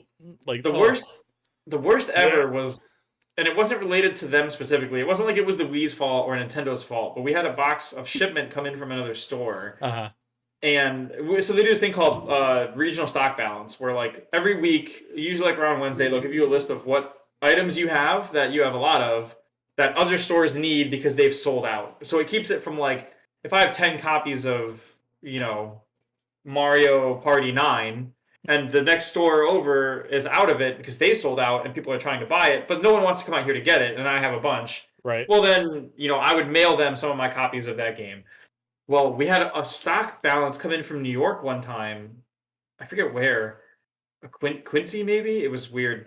And like, we popped it open, and there was 2 Wii remotes inside that were like the third party knockoff ones that were like cheap clear plastic or whatever. Mm-hmm. And I flipped over the back of one of them, and you could see in the back there was like several dead cockroaches in it, and they Hmm. just didn't realize, so they took it in trade. And if someone brings in something like that, we're not supposed to take it. And if we end up somehow having it, you have to burn the entire box. And it was like the 2 Wii remotes and like a Wii system, but then it was like a bunch of good shit, like 3DS games, Wii games, PS3 games, 360 games, things that were like high value, things that were worth money, things that were rare. Xenoblade Chronicles, the original for the Wii, Mm-hmm. and we had to box the whole thing up and toss it in the garbage. It was fucking heartbreaking. Oh my god, dude. Yep. I was like, dude, come on, you're killing me. We I ordered a Wii U from eBay. This is Yep. the day the Switch got announced. After it was a like Project NX or something like that.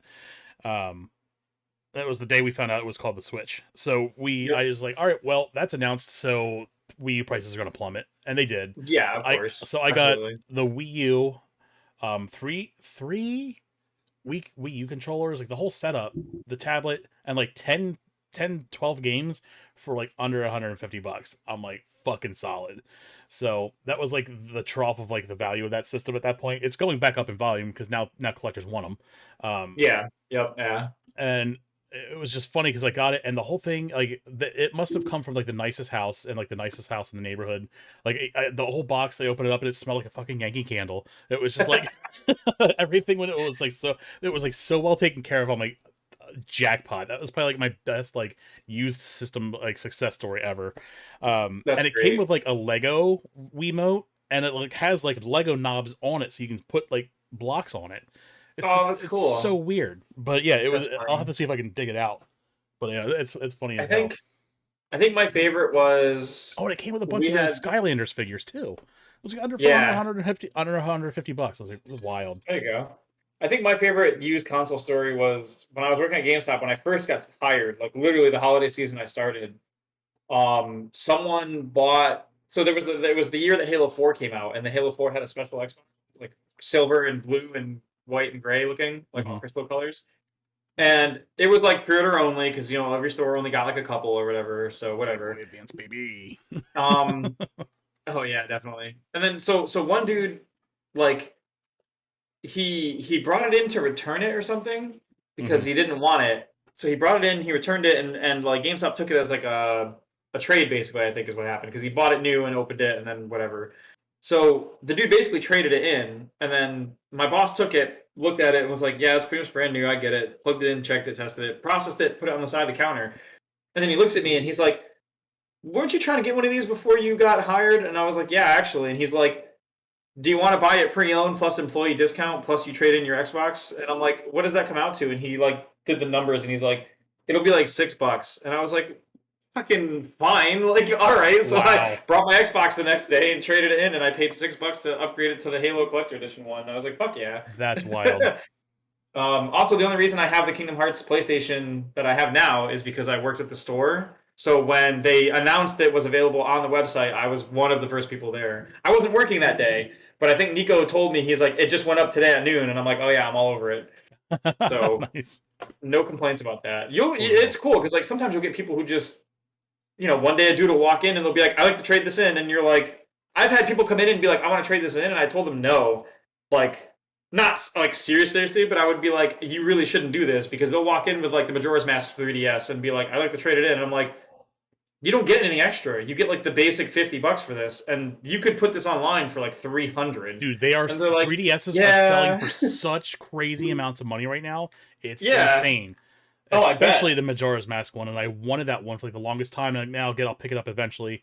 And now Hmm. they're just like not worth buying. I have like four 3DSs, so I was like, I just can't justify spending $300 for one I just hear for the you. shell.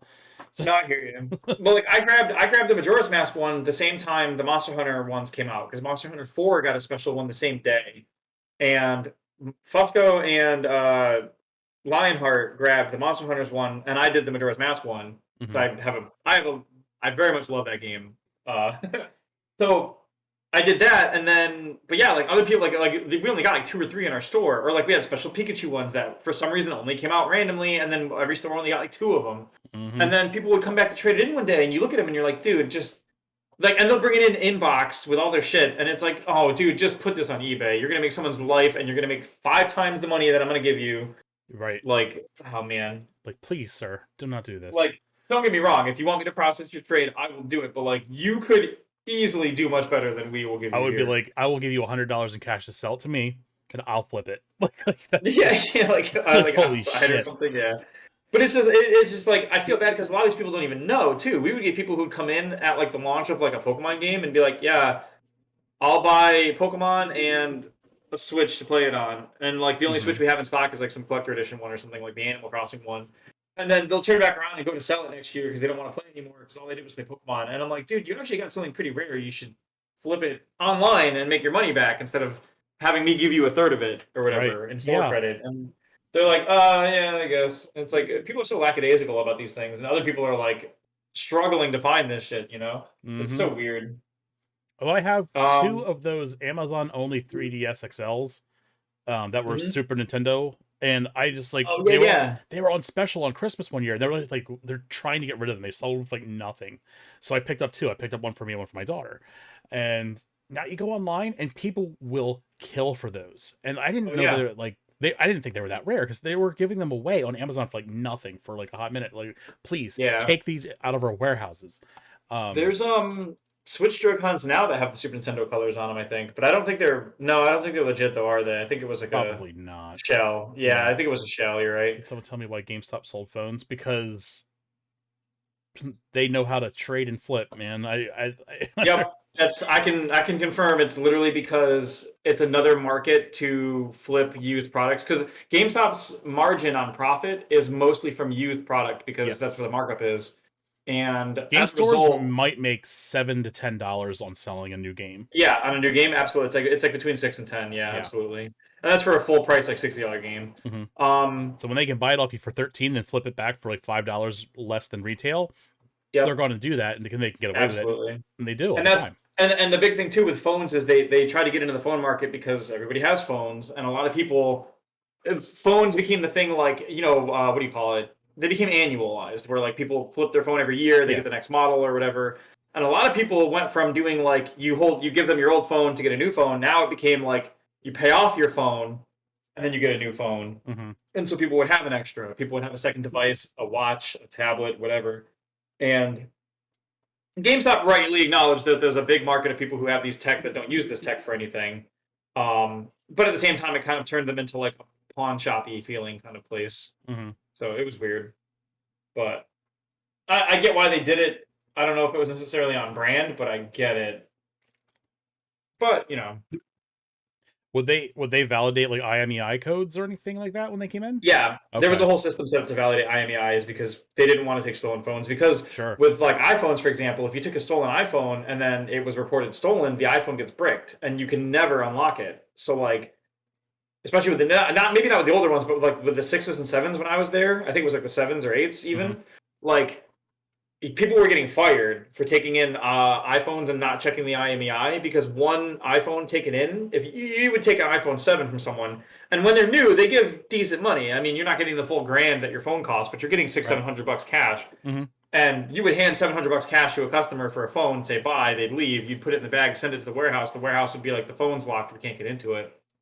They would fucking fire people for that because they lost $700 in actual cash. Not even lost profit, but like straight up money out of the registers. Yeah. They did not like that, and they got very strict very quickly about making sure IMEI codes were followed whenever possible, as much as you could. Apple's unique too, and some Android manufacturers have taken key in this too, where if Yeah. your Apple phone is logged in to like certain apps in the system, I can't remember what it is, but like the app tracking and stuff, Hmm. it's gonna lock you out if you try to get into it, even if you Yeah. like flash the phone. Um, Oh yeah.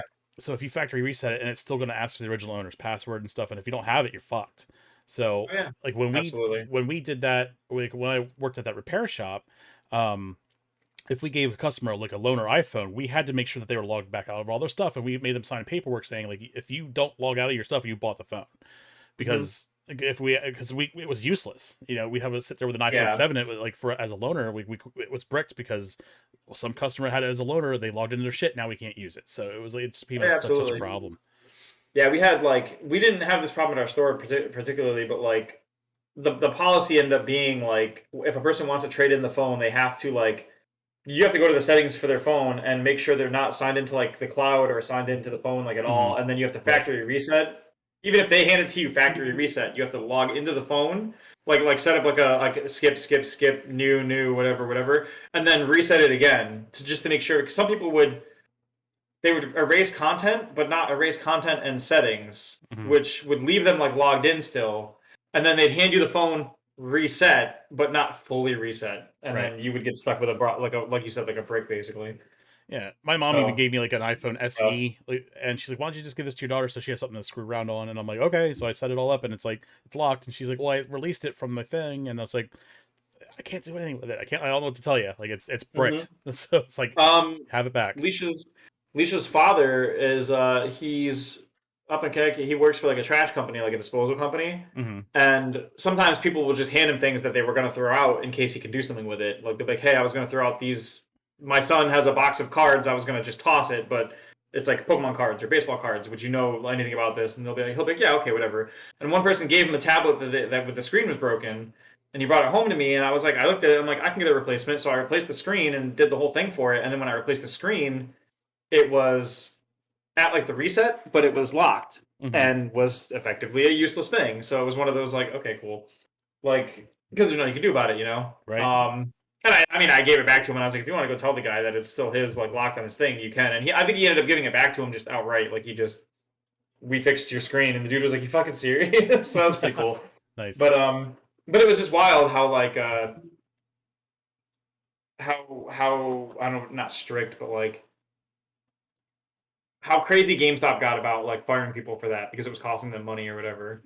Like It was you probably would get something they like shouldn't have gotten into in the first place, and yeah, it was like a one and done, and it was crazy. people are losing their fucking jobs over it. It's like, Well, and it sucks because usually what it was almost every time it was like a base game advisor, like a minimum wage dude doing the summer job kind of gig, would start out and they would not realize that they did one of the steps wrong. They wouldn't plug it into the machine. They'd mistype the IMEI and it would say it was clear because it wasn't one reported as stolen or something. right. And then all of a sudden, I'd come to work the next day, like, hey, where's like that guy that's usually here on Tuesdays? And they're like, well, he's fired because he took in a phone that was locked. And it's like, well, shit. Like he was actually a really good employee on all the other metrics, other than apparently the IMEI check of this phone. I guess. Like, Right. I'm sure me, there's I guess. plenty of other white collar employees above, white collar employees above him that have probably cost that company much more that have their jobs very secured. It's Sure. It's just the flashpoint of being able to point at one transaction and being like that one was bad or whatever. damn retro, right? Yeah, look at you out here. White people at fucking GameStop. No, I'm just kidding. Um, that is the typo of the week, wasn't it? Yeah. Oh yeah. So, all right. Next up, since we're on, I'm gonna clip that out of context and please I'm gonna do. get canceled. I can't wait. Okay, these white people at GameStop. While we're speaking of white people, while we're on a tear here, I'd like to see your manager. Oh no. So let's break this down timeline wise. We see Halo come out. After all evidence to the contrary, it was going to be a terrible game. It was bad. Yeah. It won Player's Choice Game of the Year a day after it came out. The day after it came, that's Totally insane. totally not suspect. Totally not paid for promotion. It hasn't really gotten much treatment since. I'd like to see your manager, Mom. Someone wants you. Nice. Yeah. Yeah. So we haven't really seen much of this since. And then there's delayed. Forge. They delayed co-op, and they said it was going to be like season 2. Mm-hmm. Season 2 is about to roll out. They make another announcement. After months of silence, co-op's delayed again. Forge is delayed again. Oh boy. They're currently running a season pass with no real purpose. Yeah. And Halo fans are justifiably pissed. Right. And then we see Starfield come to E3. Yep. We see a trailer in space. It's not gameplay footage. Yeah, we're getting a lot of animated screenshots, which is wild. Right. So we got another trailer a couple weeks ago. It was animated stills. Animated stills, yeah. Akin to like Magic the Gathering trailers, like you brought up. Yeah. And I saw the exact same thing in that one. I was like, this is like a Magic the Gathering thing, which is a company who doesn't animate anything ever because they don't do visual a flat illustration company, right? Yeah, so they probably outsourced that to have that done, to have like characters like slowly move as a trailer and just kind of like create an atmosphere. That this is what a video game company is giving us as a trailer. Yeah, exactly. So yeah, it'd be like if the trailer for Sonic 2 came out and it was like 3 still shots of like Sonic. And he was like this, and then like his arms were separating themselves. And right. you're like, okay, cool. Can we actually see footage of the movie? Like, right. So a couple days ago, they released another 20-minute. Do we want to call it like a Vidoc of them talking about places in the game? Again, no game footage except for like maybe a couple seconds of a thing or here. So, red flags again on another game that they are about to release, I guess, within the year, and we have yet to see like more than a couple seconds of game footage here. And that's not a good sign because Bethesda used to be like the hallmark of like saying, "Here's some screenshots." And I've said before in this podcast, it's like they had stuff in a Game Informer like a year and a half before Oblivion released, and it was like beautiful. Right. So, it's not a good look. No. Well, and that's the thing is like all we can really base a game off of is how the way it plays and everything. And even watching people play through a game or getting trailers with like cinematics is not a good metric necessarily in some cases. I mean, we all remember the situation with Anthem, where Anthem's entire trailer was like it was like people playing the game, but it wasn't. It was actually just scripted and put together in the animation team. They weren't mhm. actually playing anything. So like and you're gonna sit here and tell me like you've got screenshots of the game and you're like, yeah, screenshots. And it's like, okay, if this game's coming out this year, why is it not playable enough for you to show me it playing? Like Right. I'm looking through right now and I'm looking at what the most recent one of 1 week ago, and you've got like cameras slowly panning through environments, but I mean like a table with props on it and a dude's walking in the background. And it's Hmm. like, what? This doesn't tell me anything about this game. Yeah.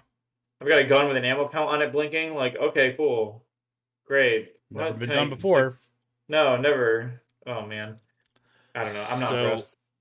then we got another story about Initiative, another Microsoft purchased studio, Hmm. developing Perfect Dark, and we got an announcement out of that I think 2 years ago, Yeah. and we have yet to see Hmm. anything come out of that. I forgot about that existing. Oh man, Uh because I huh. was excited about that coming back. So we got a Aw. story about. I think did we talk about? I don't know if we talked about this last podcast or not. I think we did about like the mass exodus of leadership leaving the company, not being able to Oh retain yeah. anyone, and then Microsoft needing to bring in Crystal Dynamics to kind of like make the game. So we're not sure Yep. what condition this game is in. It hasn't been talked about in quite some time. So it's leading us to see a lot of problems with Microsoft, uh, Yeah. especially with just their management. We talked about last time with Halo having like an 18-month contractor cycle of Yeah. employees, Yep. and then expecting it to get any kind of quality game out of that. Yeah. You expect a consistent product out of a rotating team, like. Right. So every 18 months you're overturning your team and you're expecting this to come out A on time, B good.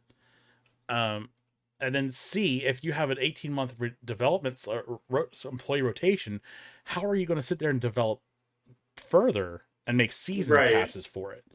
So, Dude, it's brutal. Like I can tell you from a development standpoint, like like okay, so for example, from a programming standpoint, um, there's no right way to do a lot of programming. A lot of people right. there's best practices and there's standards, but even some places don't follow those the same, or they have their own in-house ones. Like Bungie has some unique ones in-house, for example, the way they do certain things.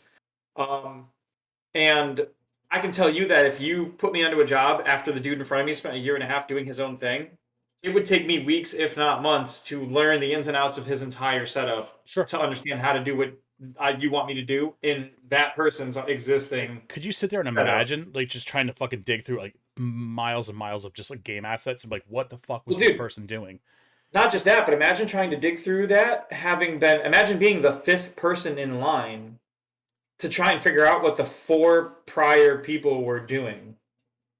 Like, and you Right. couldn't like, and none of those people could stop and put it together cohesively as one unit because if you sit down for like the job and you're the second person in line and you look at all first person's product and then the second you're the second and then like your manager's like we need this done, we need this done, we need this done. They're not going to give you time to like corral those assets and try and sort it in a way that makes sense to you or reorganize it or restructure. They're going to be like, no, start getting the shit done. And then the third person's going to come in and they're going to be like, I know there's two different sets of things happening here, but figure it out and start getting shit done. And it's going to stack like that. And you're eventually going to have like Bungie level spaghetti code where it's like, we don't know exactly how all this shit works somehow. A lot of it's old Right. stuff, a lot of it's mix and match stuff. And especially, not Bungie, 343 in particular is bad about that because a lot of the code they were running was like original Halo code or like pre-Halo code on Halo Infinite, where it was like, It's like how is kit this still how bash, this game functions? Yeah, it was right? literally a kit bash. It was like it was thrown together, and it's like, dude, you get people complaining about how are we supposed to function with this shit, and then those people, but you know, you don't have to worry about their complaints because they're going to be gone in 6 months. You're going to replace them with another contractor, so it's like, Hmm. okay, Yeah, the problems it's will wild. disappear temporarily again. And we saw with Halo Infinite, it was bad because they were supposed to release that product like that Christmas year of That like was, I 2020 or believe, whatever. supposed to be a launch title Yeah, for the and it Xbox. or yeah, and it was not ready. Like When they it, showed it given at the state E3, that it everyone was like, launched it at "What the launch, fuck is it this?" was not. Yeah, it was not ready at all. And they even said they were like, we had to cut 2/3 of the story. They had to go back and get one of the story leads from the prior Halo games and put him in charge of the entire project because the people who had left and they didn't want to do the project anymore, or Hmm. they left or were fired or what. But I know that there was a vacancy all of a sudden, and they panicked and they pulled a dude from the old Halo narrative team and bumped him up to like the creative lead or the producer. And then that guy stopped and was like, because they were telling him still, get it out this year. And he's the one who stopped and was like, no fucking way does this game come out this year. Absolutely not. Right, And they were like, what do you need? And he's like, I need like a year. And they were like, fine, you have like 9 months. And he was like, are you fucking serious? Like, right. it was a whole nightmare. And we just Um, saw, I think it was their PvP director walk. yep, after launch, yeah.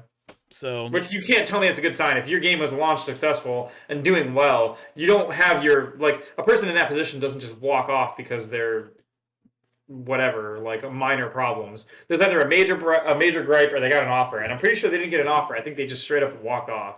yeah. Well, So it said, I mean, he's explicitly stated he's like, I don't have another job lead. I'm just taking off. I'm, yep, yeah, I'm that's just you do getting not do some, that for nothing. yeah. Like He said something along the lines of like, I'm getting some much needed relaxation. It's like, yes, that's fine, but that to me. Giving up my financial stability for some relaxation means that that financial stability was coming at like severe mental health or something. 100%. So that's not good. Yeah.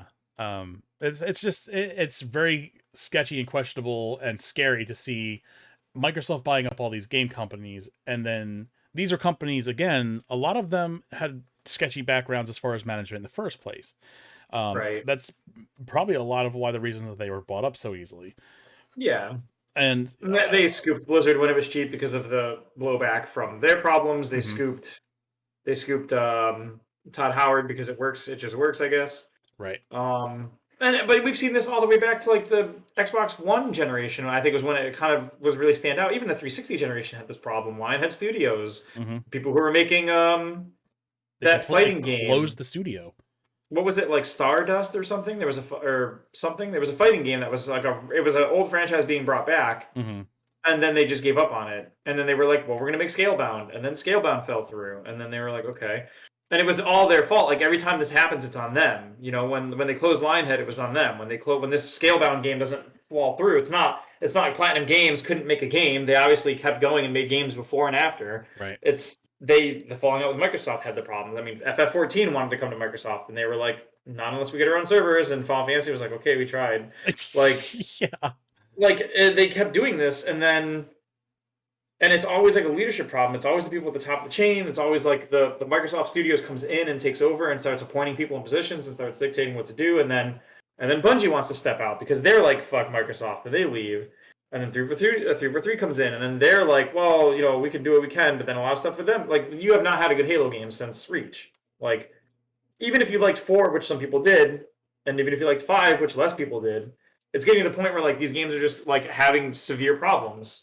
You know, Yep. even if you're a super Halo fanboy and you loved Infinite and you think it's great, you can look at the writing on the wall and see people leaving the studio, the game delays, the blowback against the game, the Hmm. feedback about entire season passes being like a cosmetic thing or two, and taking an infinite amount of time to get them because you only get so much progression on milestones and that's it. You don't get like daily progression. You don't get like matches played progression or anything like. Right. And they have to keep making these changes to the system because it's not working. You know, the game has to have 2/3 of its content cut. The co-op has to be cut. The Forge has to be cut. Like, that's insane. And you saw this with even the other stuff. Like, look, we've had PlayStation studios, not explicitly studios for PlayStation, but ones that usually worked mostly with PlayStation, would diverge and make a game with Xbox. Like, what was that one that we talked about in the Xbox One, where you could like ride on the rails and shoot at things, and it was made by the Naughty Dog crew. I forget the name of that game though. It was supposed to be a good game, but Kind like of it remember didn't you sell on talking about it. Xbox. And Right. then people just they went back to working with Oh, PlayStation. Sunset You had Overdrive? Sunset Overdrive, yeah. Yes. Mm-hmm. That game did not get marketing or support, and then when it came out, Xbox people were like, "All right, yeah, whatever," and then like, okay, so they went back to PlayStation. That's kind of what happened with Platinum Games, who usually makes like the Metal Gears and the Bayonettas. Went to go do that one game on Xbox, and then they were like, it got scrapped, and they were like, okay, I guess we go back to making good games over here then. You had that happen with the guys who made Recore. We talked about the Recore problem, where like Recore was Retro Studios, the guys who make Metroid Prime, which is obviously a good team, and the lead designer was the guy from Mega Man. I forget his name. Keiji Inafune, maybe. Yeah, and The Mega Man X series? yeah, yeah. Yeah. And that one also looked like a great franchise, and then it came out, and Microsoft was just like, yeah, Recore, here it is. And everyone's like, okay, you guys are going to like advertise that it was made by the Mega Man dude, or it was made by the Metroid Prime team, or anything. And Microsoft Studios was like, oh, fucking, you guys made it. I don't know, not our problem. And then they're like, okay, fine. They never worked with them again. Like, right. it's wild. I mean, we see this like happen occasionally from other studios. Square Enix is a bad habit of not promoting their side games, like The World Ends With You, or like they're really good for having like a one-for-one, like great game, bad game release thing. Especially this year. It's so weird. Man. They'll put out like a really good game, like Origins of like Final Fantasy Origins is really good, but they'll put it out like the same week as like Babylon Fall, and then that game gets like a 3, and you're like, okay, you're like, cool. And that's depressing because if I'm not mistaken, Babylon Platinum Fall Games. was Platinum Games, and it was their first attempt to move away from their normal style and do a games as a service game. That's what I said a couple weeks ago to you and Dark. I was like, if this game turns out to be a turd, they're in bad trouble. And it sucks because they make such good games. They did the 3 Bayonetta games. They did Metal Gear Rising, which was fantastic. They've done Astral Chain for the Switch. Like, they have a catalog of very playable games with good critical review. And then all of a sudden they threw away to like make like a live service game. And then I'm guessing in their heads, somewhere up the chain, the project management team was like, this will make more money if we switch to this model. And clearly that didn't happen, given the sales of that game and everything. Like, it's wild. I don't know. It just feels like they should have just... I don't know. It's depressing to watch what feels like a creative team who does passion projects move into, like, we need to do this to make money. And then bomb. You know, like, rightfully so, but still. Right. Yeah, it sucks. Yeah, it's a shame. And it's a weird flex to have, like, the Perfect Dark Initiative debacle, Crystal Dynamics coming in to fix that is a weird flex there. They're the company responsible for the Avengers game, which didn't exactly do well. And this is a Square owned company, so that's kind of like a weird, Crystal Dynamics weird is thing. like their hit or miss studio because like they can do some good work sometimes, but they also sometimes just don't. I don't know. It's just weird. Well, I love Square Enix to death. But like the problem with like the Avengers thing, everyone was like, these characters don't look anything like what we're used to, and they don't look good. And they're like, well, we're going with it. That's your own problem. It's like, no, it's not our problem. Right? Yeah, it's your problem. Yeah. And we saw the numbers, so it's like now, hang on. Square Enix has rectified this now by moving into NFTs because now you can get an NFT of Captain America that looks like the Chris whatever his name, Chris Evans. And then you buy the Chris Evans NFT and you bring it into the Avengers game, and now you get to play as like the real Captain America because he looks like that, right? That's how video games work. You just you buy it. It's like the Captain America meme. So you bought an NFT and now you're broke. So you bought an NFT of my face to play in Avengers, and it isn't going the way you planned. Oh man! But no, it's one of those things where it's like, and that's a whole other point about how like if a game like if Square Enix making an Avengers game licensed with like Sony and all these people and Marvel can't get that right. How do you possibly expect this whole NFT thing to happen the way that you want it to happen? Like, you can't even fucking... People in their own... Capcom can't even put Street Fighter and Mega Man stuff in Monster Hunter Rise without jumping through a million loopholes to make it happen. You can't possibly tell me that, like, if you can't even do it within your own company, how are you going to do this outside? Like, come on. Hey, did you know that Monster Hunter was in Final Fantasy 14? Like, there was a whole raid. Oh my god. They each had content from each other. And NFTs weren't involved whatsoever. Isn't that Well, fucking yeah, weird? like when I went to play Monster Hunter, when I went to kill the Rathalos in 14, I had to sign into my NFT wallet and transfer my Monster Hunter sword into Final Fantasy. Some fucking Yeah. I couldn't do that because I already had my Monster Hunter sword in my Destiny vault. So it was just logging into my Destiny account to attach that to my wallet, and then having to be in my Sony account because Sony owns Destiny now. It was just too many passwords. I couldn't remember them, so I guess my sword is stuck in my vault for now. Yeah, it was weird having to send a picture of my photo ID to Final Fantasy 14 to allow me to use to verify my wallet, so I could use my hunting horn for my bard. Oh yeah. Like, it's insane. I do like, off on the side, I do like how you pointed out to a specific person today that a 30 reply thread of a game developer being like, this is the exact meticulous process that would have to happen for this to work, and it doesn't work. And the person was like, I laughed at that when I saw it. I bet you did, because you didn't understand it. Okay. Right. Imagine having like an economics professor explain an economic system to you, and then they're like, do you understand how it works? And you're like, I think that's funny that you think it works like that. Right. And you're like, what else do you want then? I'm sorry. Like, he has 10 years of industry experience in the mailroom, though. So 10 years of walking through levels to see if there's holes you can walk through. Like, don't even get me started on that. He's like, well, what experience do you have? I'm like, I'm not the one boasting experience. I'm not the one claiming to be an industry expert. And I don't need to be an expert to see that NFTs are a fucking scam. I just love the if you don't have experience, you can't speak on a subject. It's like, imagine like sitting down to watch like a movie and the movie's bad. And you go online and you're like, this movie's bad. And someone's like, yeah, are you a movie critic? Are you a movie writing expert? Have you directed a film? And you're like, I don't need to direct a film to tell you that this movie sucks. Like, that's insane. I mean, that whole like can't the opposite be like thing. You can only enjoy a movie if you're a movie director? Like the opposite has to make sense too. Dude, I got my degree in game design over the summer last year. Remember, like the fall last year. And I had never enjoyed a video game until I got my bachelor's and understood the programming 100%. I mean, honestly, being in the commercial arts myself with a degree, it has ruined a lot of things for me. Especially with like movie writing, like, oh, I can see where this is fucking going. So yeah, you can see it coming. Yeah, like, I know that. So it's like I saw it with The Ring. Like I predicted the ending in the middle of the movie theater, and like I was with a bunch of people. And like, oh, this is what's going to happen. And like, I sat back and watched everything happen. And everyone's like pissed at me because they thought I watched it. I'm like, I never fucking watched it. I was like, it was just obvious fucking writing. Yeah. But it's not like it's bad writing. It's just that's how writing techniques work. Like there's a thing you can track if you know what you're looking for. Exactly. Yeah.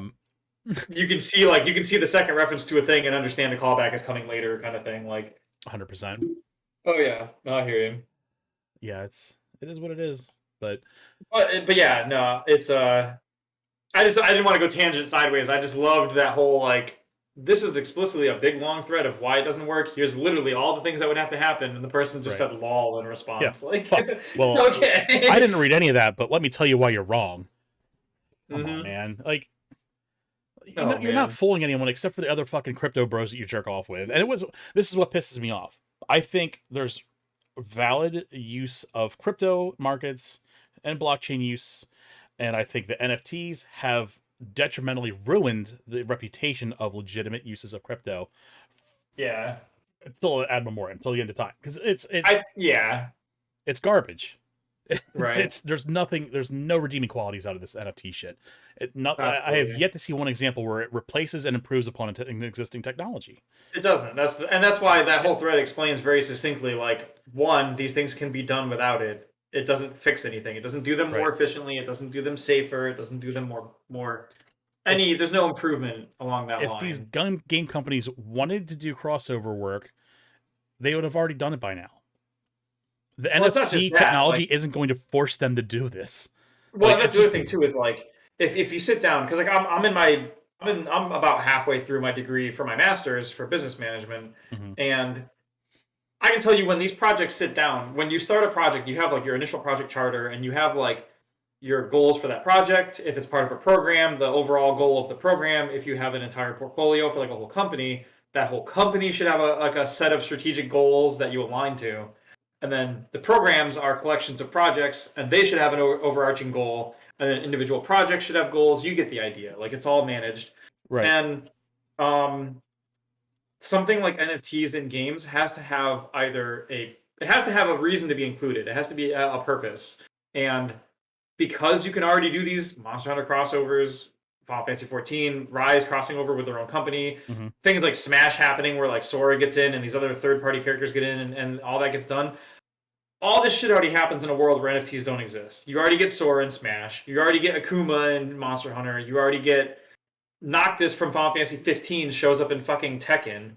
Like, you don't need to own the Final Fantasy 15 Noctis NFT to bring it to Tekken or whatever. Like, and so we see all this stuff can already exist in any capacity. Skins, outfit pieces, any of that could work in any capacity. I mean, I told you on the Kingdom Hearts on the Switch on Melody of Memory, I bought that game and I bought Smash, and then Smash was like, "We see that you bought Melody of Memory because you have save data. Here's a song for that."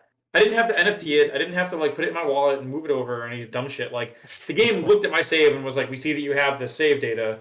Here's this other thing in our game for having played that game." Right. That's it. Like it could be save data. It could be a database they both access. It could be whatever. It's not Could, rocket science. could you imagine Um, like like a crypto lobby walking into Disney's office, assuming that you could even get that far, and saying, "We want to have your intellectual properties on anything, on any video game. So we want to have Sora, we want to have Donald and Mickey, we want to have them in any yeah, video game." And what's going to happen is people are going to buy an NFT of it, and the other game companies are going to be responsible for imaging it without any quality control. absolutely insane. You have no Everything say about in that it. is insane. I just like I've already lost the reality. I'm already way outside of reality. I think what I killed don't me need to was go any in the farther. middle. It was in the middle when you get to the legalese period where like you have to look at your boss and be like, "Hey, that company over there wants to do a hat promotion with us where they make 88 hats and Mhm. we use them in our game as well." And they're like, "What does this entail?" And you go, "We would have to make 88 models and then functionality for them and then texturing and then programming them in and then making them work and yada yada yada for the stuff that people bought from them." Like, excuse me? So we're gonna spend 50 grand for like a few weeks of development and programming and artistry and all this shit to make items in our game that come from another game that were purchased in that other game. Right. All Why? on good I'm faith. like, well, maybe they'll split the profits with us. We'll have to talk to them. And then even if you get that concession and they split profits with you, one, those people probably already bought most of that stuff over there. And two, even if they didn't, how much is it going to cost? How much have the math was like you have to sell those things for $500 for the main company to make a profit on it, and if you're going to split it for them to make a profit, they'd have to be double, which is like $1,000. So people would have to be buying $1,000 Minecraft skins It sounds like the that to consumer carry really over to wins there. like what? Yeah, like what? Yeah. You thought games like Rock Band and stuff were bad for like doing track packs or like whatever or gun skins in Call of Duty as part of the season pass. Like holy shit, imagine having to put like a used car price into like your fucking 2, 3 skins for your favorite game. Like holy shit. Right.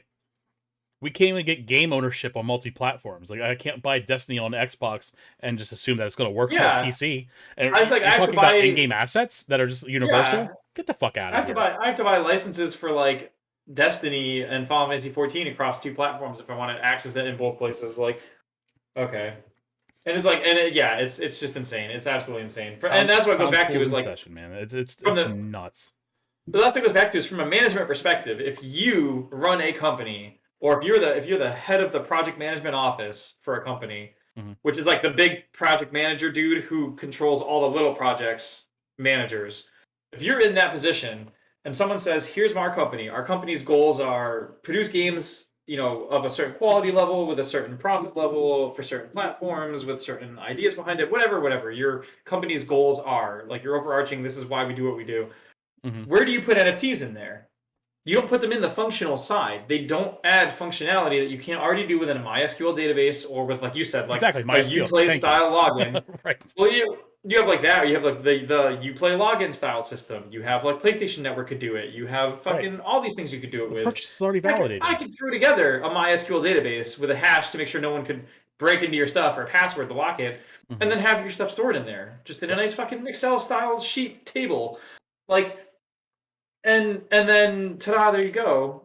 And then, if another game wants to cross over with us, they would make their asset and be like that. If you have asset A with this game, you have it with us now, or whatever. Like, Right. sure, it doesn't need to be everything. So the only other place you would take that NFT thing and stick it into your goals and alignment would be making profit. And that's why you see companies like Ubisoft who do it.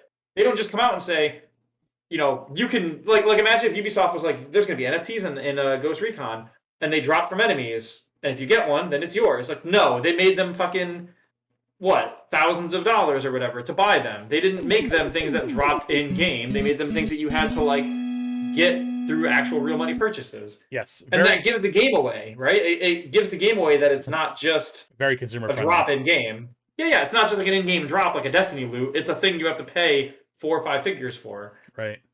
for a reason. Mirage, thank you for the follow. I appreciate you. Welcome to the podcast. We're digging into NFTs right now. Not planned, but we're digging in hard. But you're more than welcome to join the conversation if you'd like. And oops, that's not the command. There's the Discord link too if you want to hang out in our Discord. So yeah, I don't know. I have nothing else to say about it at this point. Well, like, yeah, anything that you add to a project, anything. Like, Right. you have a thing called the scope for the project. And you know what a scope is, obviously, for like in general, but like the scope of the project would be like, what does it do? Why does it do it? How does it solve the problems? What are we trying to get? What are we, and that scope encompasses all the tech that you need. If you Right. need things like the Unreal Engine, if you need things like Blender, if you need things like 3D Max, if you need these tools, resources, if you need databases set up, if you need websites set up, if you need marketing campaigns set up, all that stuff gets rolled into the scope as early as possible so that the cost can be figured out and the idea of what you're doing can be laid bare as much as possible so there's as few mistakes along the way as possible. You would have to decide up front if you want to put NFTs in your project, and the only place that would fit in for your alignment would be to put it either in profit or like thematic, like you want your game to be around that idea. But Right. even then, why do you want your game to be around that idea as a Because you're concept? What makes you attracting a want to draw people into it? certain group. You're be to turn profit. Like, again, it goes back to like wanting to profit. Nobody wants to make an NFT game just because it sounds cool on paper and they like the idea of it and not make any money on it. Right. Like, no. Could you imagine like Microsoft just like rolling up to someone like Chucklefish and just like, hey, we need you to build assets for Halo, build assets for God, I don't know, Starfield, Fallout, because all these things you need to have assets for just in case someone brings their NFT over to your game in Stardew Valley. Like, Yeah. It's like make any fucking the sense. and not even to take into account like how much does it cost to hire these lawyers to talk to each other about I want my IP protected. It has to look like this, that, this, that. You can't use this. I don't want my IP to be doing this. Does your game have gore? Does it have violence? Does it have nudity? I can't have this with that. You can't do this with this. Like, imagine how much shit went into making Sora show up in Smash Oh Brothers. my You know what I god, just mean? one character. It would be One that for fucking everything character. ever. I couldn't Only even one imagine. thing I've been playing lately is Ghost of Tsushima Director's Cut. I heard good things Nice. about Ghost of Tsushima. Me too. Extremely long game if you do everything, including getting all collectibles. 300 hours in and have not beat the main story. That's commendable. Nice. Once I get done, I plan on moving on to Horizon Forbidden West. Also a good Me choice from too. that here. Yeah. I have the original Horizon still in plastic. I got it on Amazon for like it was on like some crazy sale. I was like, snag it. It's been sitting on my shelf for 2 years, so it's kind of burning a hole in my pocket now. I really want to play it, so Right. obviously I want to play that before I play Forbidden West. But yeah, that's coming up soon if I can find some time. But Destiny's slowing down. I think I'll be able to find some more time. We'll see. Yeah. But You got a nice window now. I think Final Fantasy's patch is in April, in the middle of April. So you've got about 3 weeks, 4 weeks before that takes off. cool. And that probably won't take long because we'll do the main story quest, we'll open the new dungeon, we'll do the new raid, the 24-man raid, we'll do the new trials and stuff. And then if anything, it'll be like normal. It'll be like we'll come back every week to get some stuff here and there. Maybe we'll start learning the ultimate raid or something. Yeah, I am. But it won't be burning all our time or anything. Right. Oh man. All right. Well, that's pretty much what we have for stories. Let's go into what we have for coming up for game releases. We have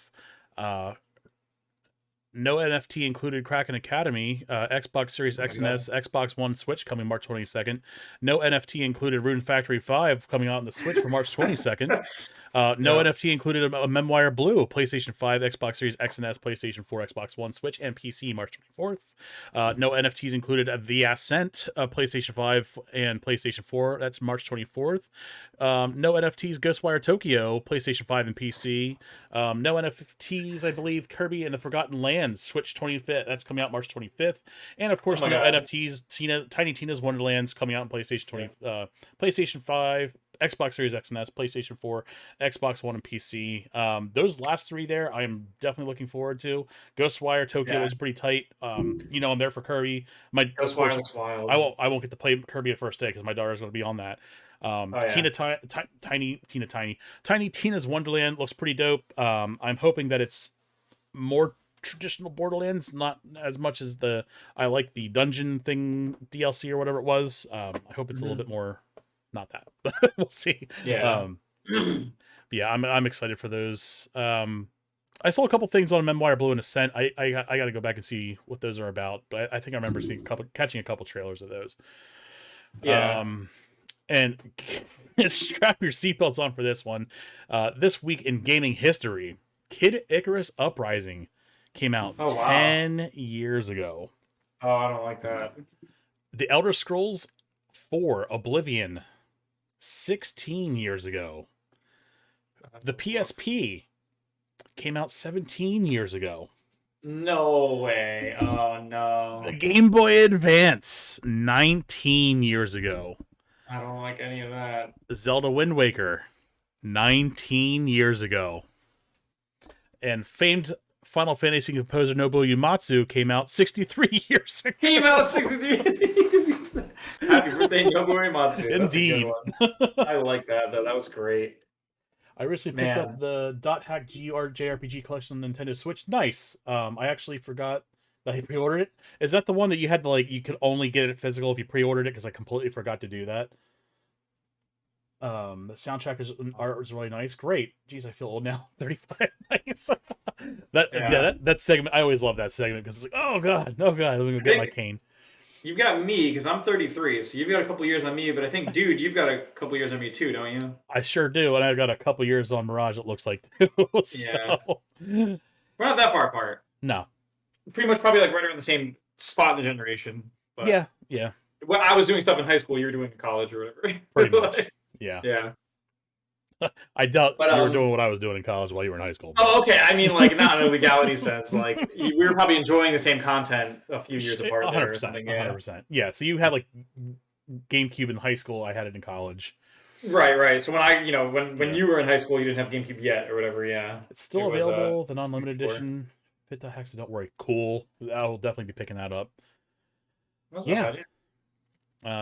Mirage, I do apologize because you're kind of coming in at the end of the old podcast here, but I do appreciate you for coming out. And if you want, like I said, feel free to join that Discord too. Or I think it's 45 for .hack. Okay, yeah, that's in my wheelhouse. I'll add that to the list. I have I think about 300 physical Switch titles behind me. I still have to fucking unwrap and play. But yeah, I'll certainly add that. You know me. I always buy games I'm never going to play. So remember that time you bought 2 copies of Kingdom Hearts 3? Oh yeah. I still have them. Of course. Amazon sent me 2 copies of Kingdom Hearts 3. This is obviously Kingdom Hearts 3, the NHL edition. I was gonna say, for those of you listening at home, instead of watching, he's holding up 2 NHL 21s because they for some reason decided to send that to him twice. Yeah. I ordered it. It was was it on sale for $10? $10. Yeah. Well, hell yeah. For Kingdom Hearts. Kingdom Hearts was on sale for $10. Yeah. So Amazon sends me NHL. I'm like, well, this is clearly wrong. These keyblades are wooden. So I filed the thing to return it and made note. I was like, you sent me the wrong game. So what did they do? They sent me another goddamn copy of NHL. So now I got to go down to UPS store and have them mail them back. That's amazing. Yeah. There is no release date, but Konami is doing a physical copy of Ninja Turtles Cowabunga collection for all consoles. Yes, we are actually just talking about that at the top of the show. Yeah, We will be 100% streaming and playing that. I will probably do a stream with all my mods. Um, at least the active ones, more active ones, and then yeah. I'll certainly open up to like people in my Discord who want to play it on stream too. I am 100% all about it. A bunch of those are going to be online multiplayer. I don't expect stuff like the Game Boy games to be online multiplayer because I don't think they really had much multiplayer to begin with. I know the first one didn't, maybe the second one and third one did, but I never got to play those. But having online Dude, multiplayer for the arcades, hell yeah, dude! Like, dude, I'm gonna look into that. You know, it'd be really funny for us to do actually. hmm, To get like cameras cut into our faces. Like we have it like me, like you have yours and kind of like mine, but like a little closer. mm-hmm. And we should put all four of them where the health bars are up top, and have all four of our cameras on while we're like streaming the game together, so you can see people like reacting to like playing and stuff. Dude, that's It's great. so cool. I love That'll be that. wild. I'm looking forward to it and Shredder's Revenge. Oh, you know it. This is a good year. I'm telling you. This is a good year to be a gamer. It's almost like to the point where I Yeah. was like, please stop. It's almost like the COVID hose has finally become unkinked with like Okay. development cycles, and Yeah. it's like everything's flooding the market. When they announced that Advanced Wars was delayed, I'm just like, thank God. Like, Yep. it's Absolutely. Well, just this year in particular was like that all year for me because the year started with FF14 and then like Witch Queen was right after, and I was like, right. oh, I'm not doing both of these right now. Like, Yeah, it's and a then there was lot. like, yeah, it was, and then Horizon happened and Elden Ring happened, and like whatever you were waiting for, it's this year. It feels like Yeah. because what we're still waiting on. FF16 is supposed to be this year, if I'm not mistaken. We're supposed to hear about it in the summer, and it should be out by the Christmas. And I believe Breath of the Wild 2 was this year as well. So it's like there's something for everybody, and there's a lot of something for everybody Hmm. this year. That's wild. Oh yeah. Well, like I said at the top of the show, I don't. You couldn't pay me to give a shit about Harry Potter, but it looks like the fans are Yeah, excited. I'm happy for them. I'm not going to gatekeep a game. I know the marketing is going to get obnoxious and it's going to drive me fucking nuts, but I don't care. dude. As long as it doesn't hit Deathloop levels, I'm okay with it. Deathloop levels were obnoxious, Right? dude. It's like, hey, you haven't seen this game, and you haven't seen a game trailer in 5 minutes. You want to see another Deathloop game trailer, dude? Well, what killed me about Deathloop? Oh, hang on, off topic, but I did take my girlfriend to go see Batman. We both loved it. Great movie. Definitely go see it. I heard good I things. need to go I've see not heard a that. complaint. I've not heard a complaint yet. Right. Um, A lot of no, skepticism in the actor's choice, but it seems like, and you know what? This isn't the first time yeah, we've seen skepticism. We saw a lot of skepticism with Heath Ledger as the Joker. It turns out he right, was one of the right. most prolific Jokers Really of all good. time. So, I well, because I hear people said like because a lot of like Robert Pattinson in particular has a bad rep because Twilight, yeah, and the same let's thing happened with the girl who was in Twilight had the same problem where like whenever she showed up in another project, people were like, "Oh, the girl from Twilight," and it was like that wasn't really like her problem. That was kind of the way the director did the movie because if you go back and watch other stuff with her in it, it was fine. She won mm-hmm. awards for it and stuff. Oh, you know who that happened with? That happened with Captain Marvel. Did you ever watch that one, the Marvel movie? Uh-uh. Oh, like a lot of people's main gripe with Captain Marvel was that she was very like she was very unemotional and very like rigid the whole movie and stuff. I And liked it. and then but then people were like, "Oh yeah, you know, she's such a bad actress because of that movie." But then it's like she won awards for other movies for doing a good job. And when you go back and look, that was just her directive to in that movie. Like Right. they wanted Captain Marvel to be like It was the the director vision. alienated, Right. awkward. Right, right, right. So like she didn't really have a choice in that. And then I come so it from sucks when that. you've got Go ahead. like people like Pattinson. When you've got people like Robert Pattinson, where it's like when you think of him, you think of the Twilight movies, and that's all you think of. Right. And he's done So work he's that got since to do then. something else. He was Yeah, in yeah. Harry Potter. That much I even know about Harry Potter. He was in that series, and Yep, he was. I'm pretty sure he was well liked for his role in that. I don't know much beyond that. He Um, was. Yeah, yeah. Well, like even there was one of the movies, one of the Harry Potter movies had David Tennant in it, and that yes. you have that same problem where it's like you see him in that movie and you're like, that's the fucking doctor, like, Hmm. like, Well, um, I'm gonna go see him in a couple weeks. I think April. It's coming up. I how'd do they have go? a Sunday. I think it might be April 3rd. Yeah. Going to a convention. I've never been one before. My wife's like, why don't we take the Oh, that's so McKenna cool. to a convention? So it's like Dude, people they're like awesome. the whole Star Trek Next Generation crew is going to be there. David Tennant's going to be there. Mhm. I've never done anything like this before, so it'll be Oh, that's awesome, dude. interesting. But That's where I got my Vash picture and my Johnny M. Bosch because he's the voice of Ash. I met him Yeah. at the convention. That's because I cheated. I used to work at the conventions. Hmm. I used to work at the gaming section. The first year I worked in it, and then the second year I ran it, and the third year I ran it. Very So I cool. knew everybody at the convention, and I was obviously already there because I was working there, and so I got to just walk the floor on my off time and meet people and say hi to people behind the scenes. Because like I'd be like in the places where like those people were getting ready to go out on the floor or go make speeches or go do meet and greets. So I would just kind of see them hanging around in the background. So it was nice. Mm-hmm. I won't go So into it was really spoilers, cool. but the Batmobile scene, I was literally shivering goosebumps. Nice. I am excited. Yeah, maybe I'll go. I'd like to point out, I'm pretty sure they're bat bumps. If you're watching the Batman movie, it's just I Bat don't bumps. make the God damn rules. it. That's how it works. It's Don't the encourage me. bat. It's a bat copy bat lawyers. I don't know. Bat lawyers. But no. So like you get that problem where like when you see someone in a role like Harry Potter is a great example where like every time Emma Watson or Rupert Grint or why am I drawing a blank on Radcliffe. Daniel Radcliffe. Anytime any of them shows up in any product ever, people can't unsee like the Harry Potter character, Sure. especially Daniel Radcliffe. Well, I mean, I remember he those three after spent their entire adolescence in these movies. right. Like, So now you have a situation where like he shows up in a movie like Guns Akimbo, and people are like, "That's fucking Harry Potter, though." And now there's memes of him with like pistols, like Harry Potter discovers guns, and it's like you can't escape that, right? Like you can't run away from that. That's who you were, you know. But there's people who like who is it? The guy who plays Draco Malfoy. He's like he grew up in the UK and he's like a rapper over there. Like not anything big, but like that's what he sure. does with his habit, his hobby almost. And he's like I'll just be out in the public and I'll just get shit on by people because they recognize me as the asshole from Harry Potter. Well, the same thing happened Like with that Joffrey from Game of Thrones. Like, he was just like, and I'm yeah, done with acting because I can't take they this can't shit. disassociate people don't disassociate the actor from like the character they hate or Right. It's whatever. like, So it's he's like not an asshole in real life. He's like an actual person. And mhm. it's like, Right.